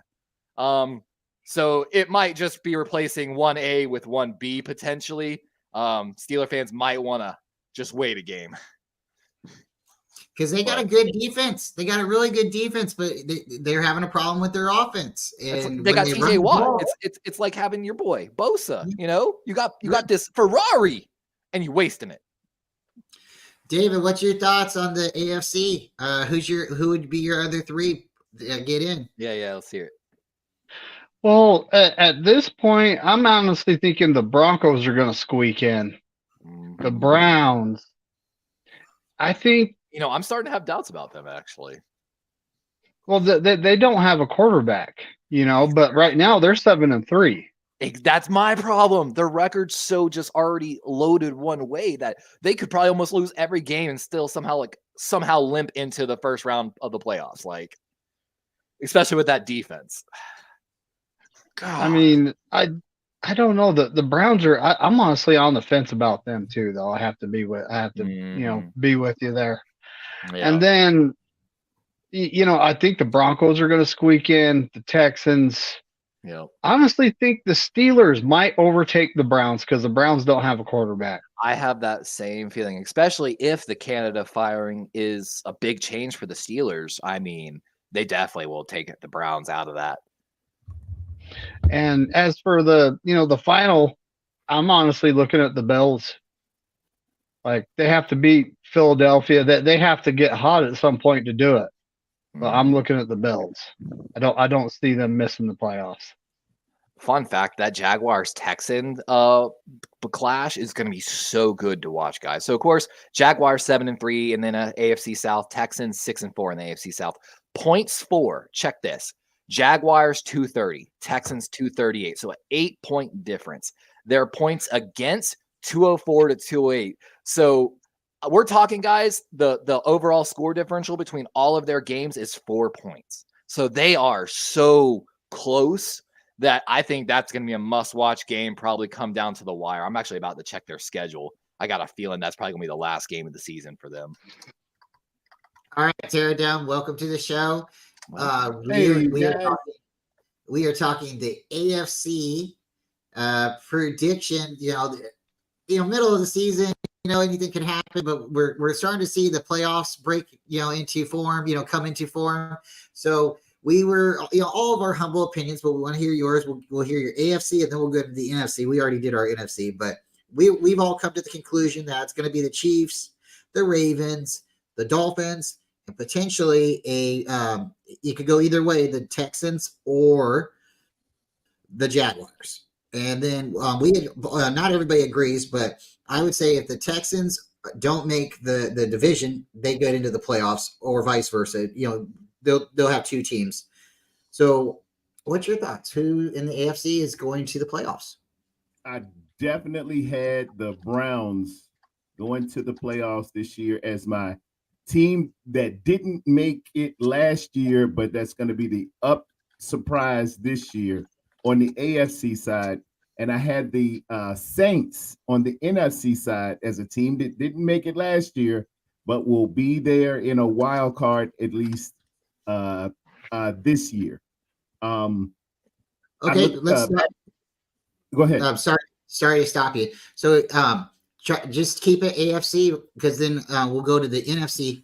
Because the NFC, all of us are kind of in agreement that the Saints are going to win that division. Oh wow, they're gonna win it.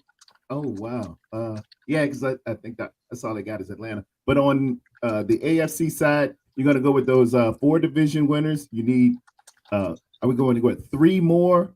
Yeah. Include definitely somebody out of the NFC North, as Chris Berman used to call the Norris division. So if the Ravens don't make it one way, they're gonna make it another. Them and Cleveland. And I think Russell's got them riding a little bit. Let's go ahead and throw the Broncos in there, because they're definitely not going to win it. That'll be Chiefs. But Russell's going to ride a little bit. I see him maybe, doing a little something over there. It's picking up a little bit, working out for him. And if there's a third wild card guy you got to look at, man, you were talking about Jacksonville and the Texans. I think our former coach, man, DeMeco Ryans got something brewing down there in Houston. They're flying around the ball. They're making, plays. You got a potential. They're already saying rookie of the year, and some people are creeping him into the MVP talk. In CJ Stroud, they got him believing, and I definitely have to perk up and show more attention. I thought it'd be a kind of feel your way through year for him, but hey, he's pushing in the door, man, as well he should. He's a first round guy. Still, nobody compares to my 7th round guy last year. in the hey, we got a 7th round guy leading the NFL in interceptions. We got a 7th round guy too. He just doesn't play quarterback. That's real nice. but a 7th rounder doing what he's done, it just. Oh yeah. You ain't gonna find it. Let's hear I'm your. Just saying, my boy Tyson Bagent would have been looking good right now if I drafted him 7th. Let's hear your NFC, and you can change it any way you want, but this is how we broke it down. We have the Eagles, the Niners, we have Detroit, and then we all kind of come to the conclusion it could be the Saints, but really that division's up for grabs. They're all like really one game behind. So, well, you got to have somebody. You got to have representation from the NFC South. I remember a few years ago they were like, should nobody come out of the NFC West? And we played the Saints or the Sea Chickens played the Saints and blew them out with a Marshawn Lynch run that registered on the Richter scale. So with that being said, it's got to be the Saints for me. They're going to win that division. I just looked at something last night or the night before when I had to work Thanksgiving night. I was running down who's looking best on defense, who's looking best on offense. Very similar to what Darwin's Raven did, and it had those Saints in that top 8 teams of people who are holding offenses under 20 points, which is the magic number. If your defense can hold them under 20 points, you usually get in the playoffs. And then you flip it on the other side, the more points you are over 21 and over, that's who usually makes the playoff. It's just the history of the game. So with that, I'm going to say the Saints and Detroit. You know, will the real Detroit please stand up? Please walk through that door. They get to precipice and seem to pull back a little bit. I like them as well as is Jordan Love cooking a little bit up in Green Bay? It's the season for love. It's the season for love. It is, and to really put a bow on things, this is the time to really look at the seasons. Don't really start until Thanksgiving. That's when that's when it's getting real. The weather's turning. We're gonna find out who's gonna be naughty or nice towards Christmas. And January, February football is the realest of the real. And I want to piggyback on that, Terror Dome. You know, we see early in the season, some coaches kind of give gimme games. Doesn't seem like they have a game plan. That does not exist past Thanksgiving. Every team, there is a game plan made for because, like you said, it's crunch time. It's time to make the donuts now. It's time to get it in. Lock in tight. You done had your little injury season and all of that. The war of attrition's over. Your buys are going to be over. Now we're going to find out who's real. Ooh, I got another stat line for your Saints. Points for 214. The next highest in the NFC South is 192. There it so is. They are outscoring everyone in the NFC South by large margins, like compared, and have the best defense. They're holding people under 21. I want to know, talking about that Saints defense, I got to say this. I want to know who in that building, other than the coordinators running that defense, because that defense, if you even take Bounty's Gate out of that defense has been top 10 for even when we played them, I think last year, and they were horrible on offense. That defense was still top 9. And I just don't get it. I don't get it. We had to shut them out. We only put up 13 against them. It was a 13-0 shutout, right? And we had to work for that 13. We had to ask the kicker to come in there and give us that 13. I just don't get it. Yeah, that D is nasty. Every year. It is. Okay, so we have your 4. Is it safe to say that Dallas is making the playoffs? Yes. Okay. So is it safe to say that Seattle will make the playoffs? Yeah. They got Phoenix on the card. Are they gonna play the Rams again? And they and the Cardinals at least once or twice. Yeah, go ahead, put them in. Just looking at the schedule, they're gonna win those. So we'll go with Seattle. Okay, and then it's got to come down to either like another team in the Saints, not the Saints, but another team in the West, the South. I'm sorry, or like you said, maybe Green Bay coming in, and Green Bay may make a little bit of a push there. Yeah, Green Bay. Watch out for Green Bay. Mm-hmm. Looking at Pro Football Network, by the way, they're ranking the remaining strength of schedule across the NFL. Green Bay coming in at the 28th, so one of the easier, I believe. One of the easier schedules. Of course, they do have Kansas City and Detroit coming up, but after that, the Green Bay has Panthers, Bears, Giants. Come on. Exactly. And win those 3 games. It's really not fair. You know who has an easier schedule than them? The Kansas City Chiefs.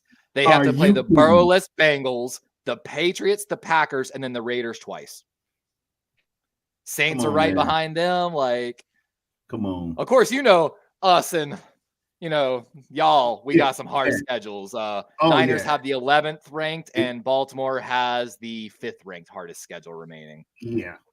So I'm going to ask you, Terror Dome, a question. I have to go give my wife my phone real quick, but I would like to hear, as long as you can give it to us. I'll be back in a second, but can you give us your debate on why Lamar Jackson should win MVP?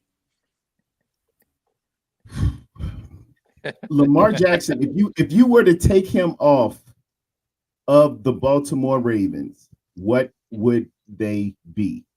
Lamar Jackson offers a mobile and a gun like combination like I think nobody else in the league, to include Jalen Hurts. He's more refined, and he's already won it once. He's always going to be a leading candidate for twice. I was at the game when we went up there to play Baltimore. My son is a Ravens fan, that's awesome. and I was getting ready to leave him up in that stadium because He's got good choice, unlike his pet.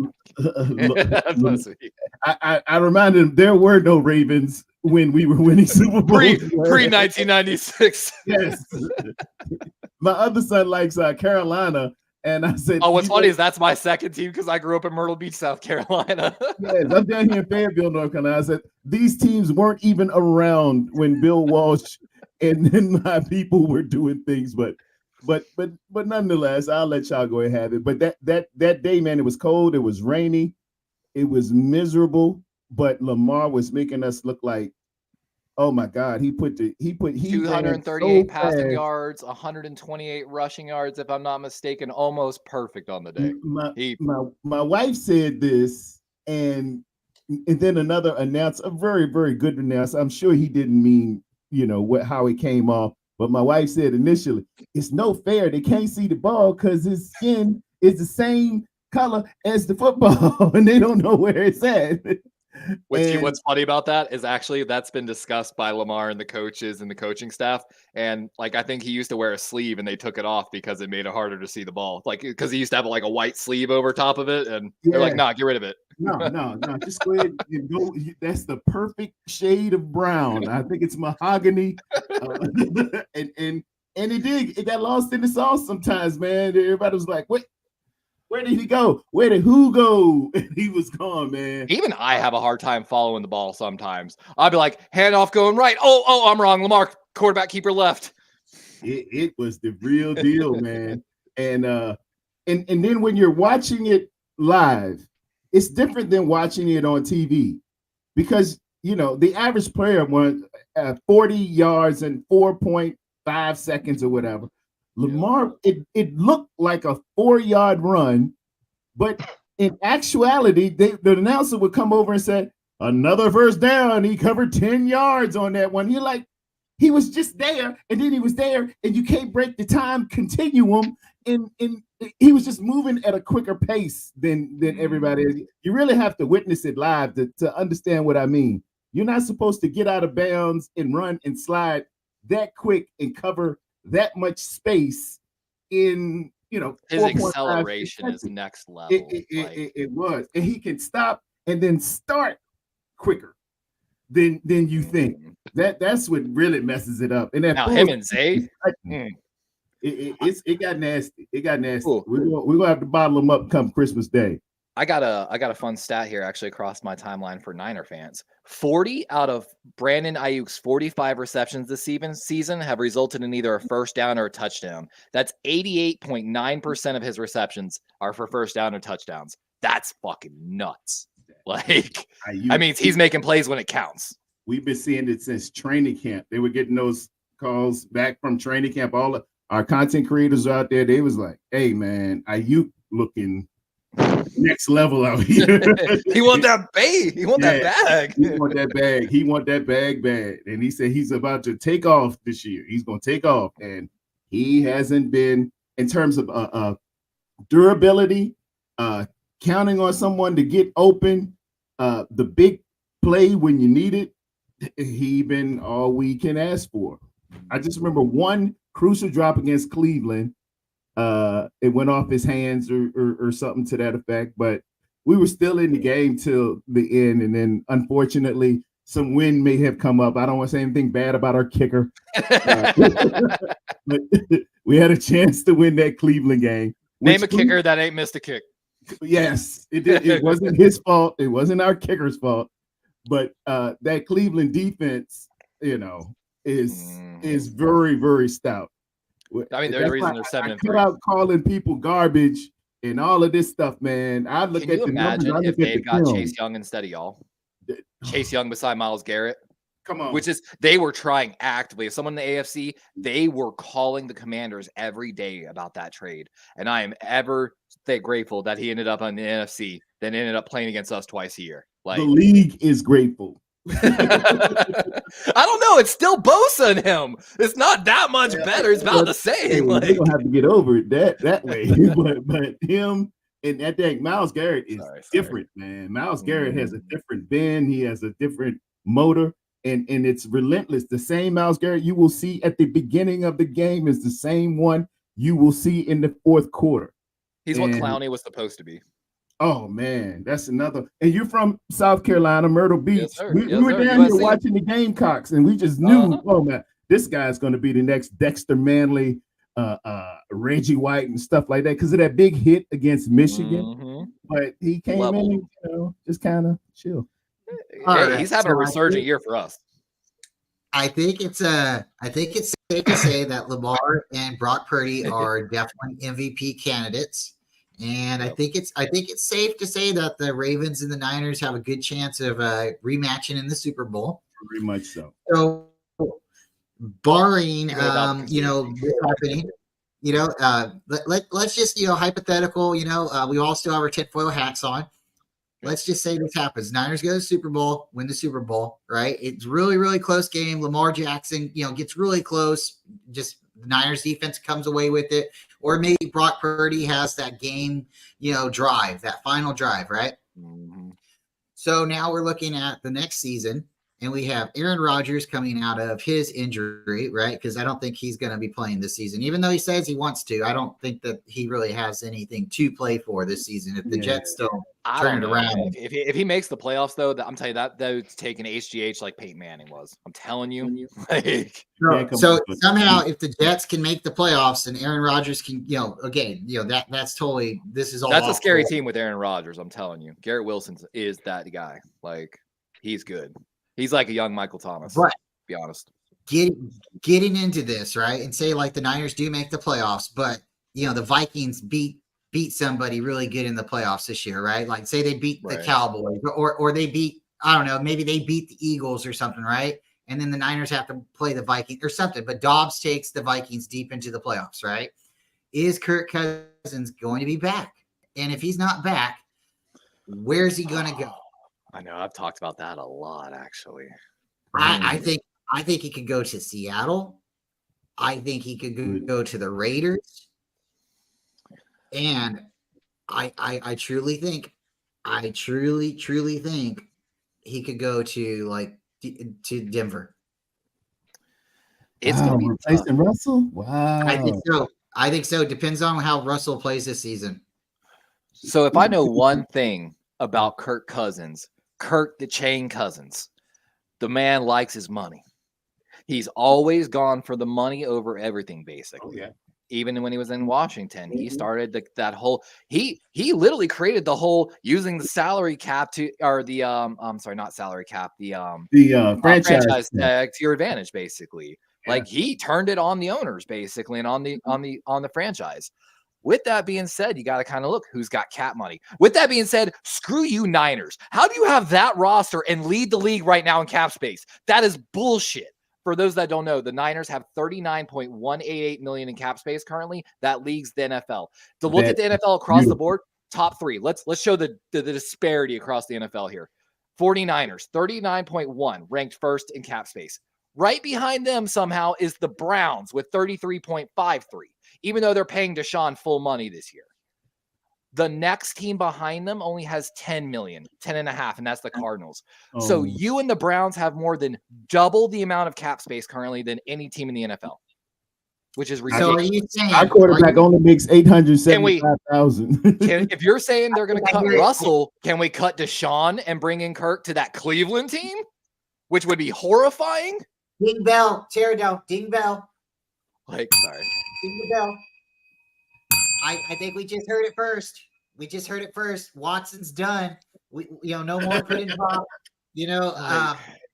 Bill Cosby's gone. He's not coming back to Cleveland. You like that? I'm just telling you, if that happens, I would be horrified of that Cleveland team. That defense with the most amount of cap space in the league, basically they could cut Deshaun and still pay Kirk. And enter a 3-year Super Bowl window with that team, to be honest with you. I'm not hating on Deshaun. I'm not going to say nothing about Deshaun. I'm just saying that's a possibility. If I had to put one other team, I'm going to say this. let's say the Atlanta Falcons. I think they were a quarterback away from Oh, yeah. absolutely dominating that division. If Kirk goes down there with Kyle Pitts and I forgot Drake London and Tyler Allegier and that defense, then that's automatic playoff berth in that division. 100% for the entirety of his contract. Agreed. Agreed. That'd be my pick. That'd be the fit. That'd be the real fit inside the dome. Real nice. Both are great fits. Both probably can do it somehow. Like, can you imagine if they just traded Deshaun somehow and were able to dump some of that salary instead of just cutting him? I joked, and again, we had the conspiracy tinfoil hats are on right here. I'm gonna tell y'all another one. So right after Deshaun Watson got traded to the Cleveland Browns, I don't know if y'all know this, he got caught doing 125 on the highway, speeding, which of course is criminal speeding, can face jail time, suspension of license. That got brushed under the rug real quick, like. I always, like I said, you can Google it. I always joked with some of my AFC North guys. What if the owner did this and it was all done? Because guess what? Guaranteed money is not guaranteed if you break your contracts from personal conduct policies. They can void your contract at that point. So I joked, what if they did all this and they're just going to void Deshaun Watson's contract due to a conduct policy, basically, and get all their money back and have that stacked roster? It's always been a deep conspiracy theory of mine, but we'll see. We'll see. All right. So I think we got a lot to work with here. I'm gonna give it to David.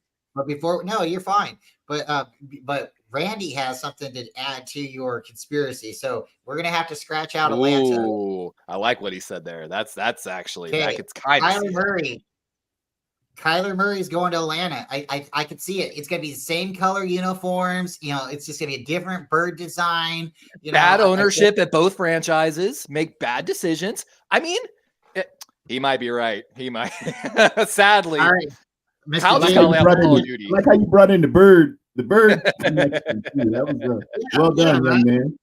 Yeah, he'll be leaving one bird team for another dirty bird, right? Okay, David, where's Mr. Cousins going? I honestly think Seattle. I think Seattle. At this point, I'm sure Pete Carroll is seeing that Geno is not going to get him anywhere. And their quarterback play has been a weakness. Even with Russell Wilson, their quarterback play has been a weakness. And y'all got doomsday scenarios out here, dude. That would be rough for your Niners. DK Metcalf and Lockett and that new kid, the new kid on the block, Jackson Smith and Jigma. Oh my God, who did? They were comparing that catch last night or Thursday night to the Odell Beckham catch, that little one-hander fade route where he's covered in essence, but man, he put out a paw and just pulled that thing up and never used the other hand. He didn't use his inside hand. That was all one-handed. It was sweet. Kirk Cousins in Seattle would be very, very dangerous. Very, very dangerous. I also like the idea of him going to the Patriots, but when you brought up the amount of money, I kind of like that too. Yeah, but the money, it makes a lot of sense. I don't think the Patriots would be willing. I think the Patriots might shed some roster after this season, though. I have a feeling they're unhappy with, like, case in point, Hunter Henry, for example. And he might come off the books. Yeah, he comes off the books next year for $15 million. They're paying what I consider a second to third string tight end $15 million a year. So case point, that's kind of money for Kirk for 1 year right there, just off one player coming off the books. And my stepfather is a Patriots fan. We follow the Patriots a lot. They're gonna shed cap this season. I'm telling you. Look for some changes in that team. Like they already They already hold a dollar till it holler. You know how Bill Belichick is. He ain't letting go of too much of nothing. And if you're not producing, oh my God, you know it's over. With that Seahawks prediction, mark my words. If they don't make the move if they don't have salary cap for that, they drafted so well this year. If they have a late first round pick, I could totally see the Seahawks using that pick plus a future first rounder and moving up into the first round to find a falling quarterback. And developing him for 1 year behind Geno. That's my prediction for Seattle. I would do that if I was the GM of the Seahawks. Terradome, did you give us your thoughts? I know you said Atlanta, Yeah, but sorry. if you were Kirk Cousins, where would you want to go? Kirk liked the bag, man. He liked the bag. Whoever's paying, that's where he's staying. And if they do have the money in Atlanta, they move it around a little bit. They've got a good setup there for Kirk Cousins. Their running game is very underrated. They got Patterson, then they got the new kid. I guess it's his second year now, right? Bijan. Oh, yeah, Bijan. No, it's a rookie. It's his rookie year. His rookie year, yeah. Mhm. So they got the running game. You got weapons to the outside. You got a budding superstar as a tight end. Good coach, a very solid coach. I think his dad is the owner of FedEx. Oh, wow. Yeah, that's how good he is. Conspiracy theories. No, This guy is so good. It only comes third or fourth way down on his biography. Oh yeah, by the way, his dad is the founder and owner of FedEx. That's nuts. So he's solid. So okay, you didn't give me a team though. Where do you think he's going? Can he go to the Raiders? Where's he going, Terado? Atlanta be my pick. The Raiders sounds nice, but it's kind of not Kirk Cousin-ish. I think it's gonna go to the higher of if they decide to get away from Pierce, who is a sudden resurgence. It's a look at the old Raider way. When I saw them in that locker room smoking them cigars, I said, that's the Raiders I used to know. That's the exactly, dude. I feel that. Casper, Bolitnikov, Jack Tatum guys, Art Shell, Gene, all those boys. That's what the Raiders are supposed to be. I've told y'all a lot. My boy plays for the Raiders. I grew up with him. Okay, so I all right, Atlanta. My boy I can see Hunter Renfrow Atlanta. went to Stocksty High School.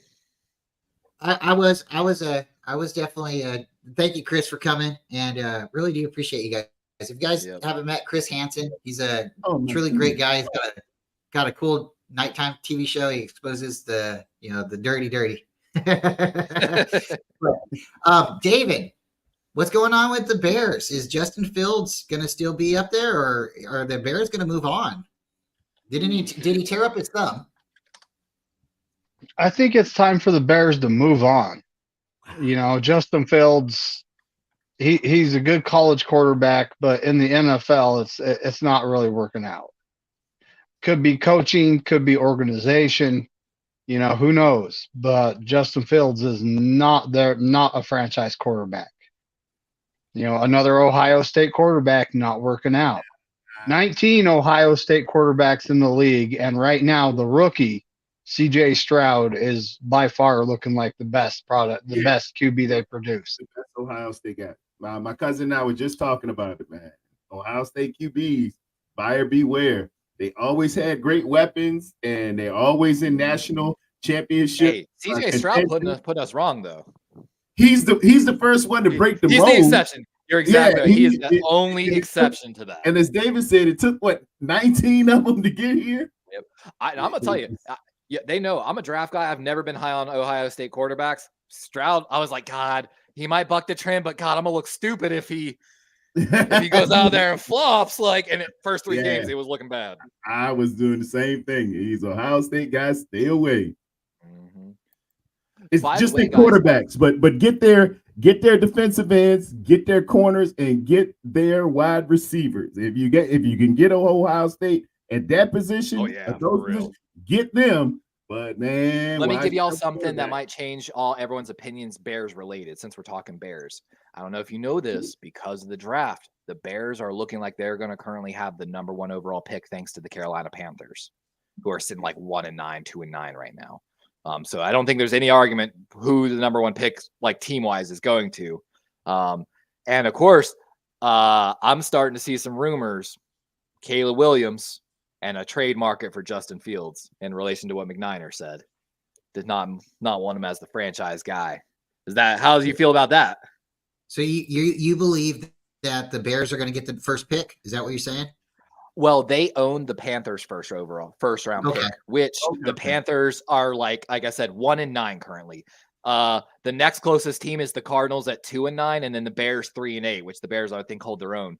So the Bears are going to have insane draft capital because of the moves they made this past year, which, like I said, I was such a fan of all the trade downs. Like, so they could have number 1 overall pick, aka Caleb Williams, just sitting there waiting potentially. This is a question for David McNiner, but everybody can answer. David, how many third-round comp picks would you be willing to give the Bears for Justin Fields? Ooh. Well, at this point, I'd give them 2. Why not? You know, they're free pick.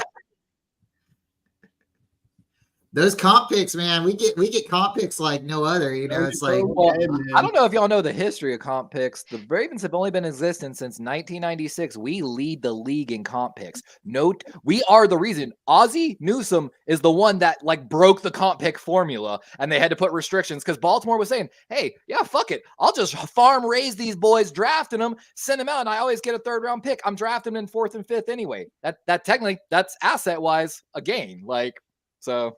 That's why Baltimore's always been Baltimore, because no one's taken advantage of the comp formula more than us. But y'all did a good job last year. And I heard you earlier talk about Ozzie, man, one of the greatest tight ends to ever do it, and definitely one of the greatest GMs to ever do it. They draft and Hall draft. Hall of Fame. Yeah, he's HOF. He's was like first 5 years, Ray Lewis, Ed Reed, Jonathan Ogden. So one of the best linebackers, if not the best linebacker of all time, best left tackle of all time. You know, Shannon Sharp. Exactly. Marshall Yanda. Can we talk about Marshall Yanda? I think the GOAT of right guards. Like they get ball players. They will find some ball players in Baltimore. Unless they're wide receivers. Well, no, you didn't. Mark Clayton. If you take Rashad Bateman and Zay Flowers out of it, it ain't very good. Rashad Perriman, Mark Clayton. Like it ain't good. It ain't good. But wide receivers, you got to go to Pittsburgh. That's why we just go get guys like Anquan. Yeah. Wait until they come through the league a little bit, get you And that's another thing. Ozzie has been great at bringing in those veteran guys. Trevor Price, Matt Burke, Steve McNair, Peter Boulware, Goose. You know, like we brought in so many veteran guys that just Calais Campbell recently, even like. That killed me when he went to Atlanta. I'm sorry. I'm off topic. Shut up. Guys, it's been a great show. Let's go around the horn. If you guys didn't know, David had a show the other day. He did it on Thanksgiving. Go check it out, even if you only got a couple minutes. He did stream the entire game. He also streamed the press conference. So if you want, fast forward in between. He also got Tom Grossi rated. I'm super jealous. Grossi they're real. Tom Grossi is a great YouTuber. He does all kinds of things. Yeah, big Packer supporter, but he really truly is a NFL. He runs the Packcast, by the way. That's what he's known for, the Packcast. Yes, and you type in Tom Grossi or you type in Packcast, his name comes up. He did a great thing, going 30 for 30, going to all the NFL stadiums for the foundation of St. Jude. If you know about the St. Jude Children's Research Hospital, it's one of the greatest places you can ever donate any money to. Families come in, they don't spend a dime, and their children get taken care of, and that's what it's all about. So if you have an opportunity to donate to St. Jude's, I highly recommend it. It really makes you feel good. David, what's going on your channel? Well, at this point, I'm definitely doing a show Tuesday night with Damian Lee. We're going to get a weekly podcast going, kind of struggling to come up with a name. It seems like all the good ones are copyrighted, but we'll figure something out, It is rough. Have you tried using ChatGPT for that, by the way? It might actually be really helpful. But go on, sorry. But yeah, and then we got the Niners Coast to Coast on Monday. Whose channel is that on this time, Bryant? Honestly, I believe it's either you or Ty, right? It's either me or Aaron, I think, because I think Aaron was sick. I did last week, and Aaron did the week before. So I believe it's Ty's turn in the rotation, but we'll figure that out. Yep. But yeah, Niners Coast to Coast on Monday. We'll be talking about the Turkey Day Massacre.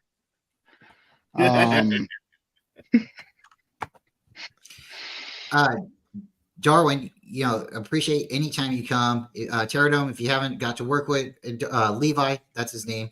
Darwin Ravens is his channel name. He does all kinds of things with the Ravens. He's my favorite Raven. He truly is. I really hate the Ravens. It's the Super Bowl that I can't get over. But Levi's a really cool guy.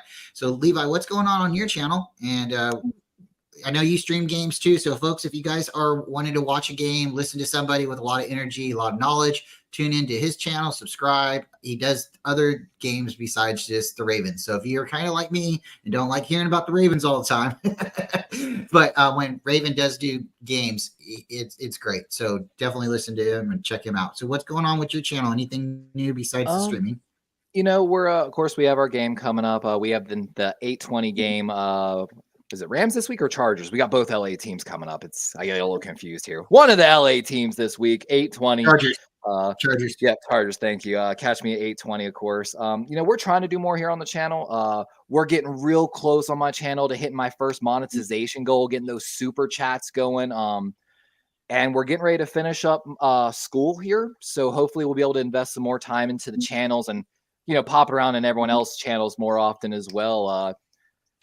Other than that, we're just trying to get it going. And I appreciate you having me on. I know I talk a little bit too much sometimes. No, I appreciate it. I like it when you come on, you talk, and it's sometimes we all get excited a little bit. We cut each other off a little bit, but we all have good chemistry and we can bounce around with each other. I appreciate it. Anytime you want, you know how to find me. You send out the back signal. Yep. Terradome, I missed you on Thanksgiving, man. I technically was almost going to do a channel with Joe Stevens and a show in the morning, and then I thought, I got to do some stuff for honey-do list, right?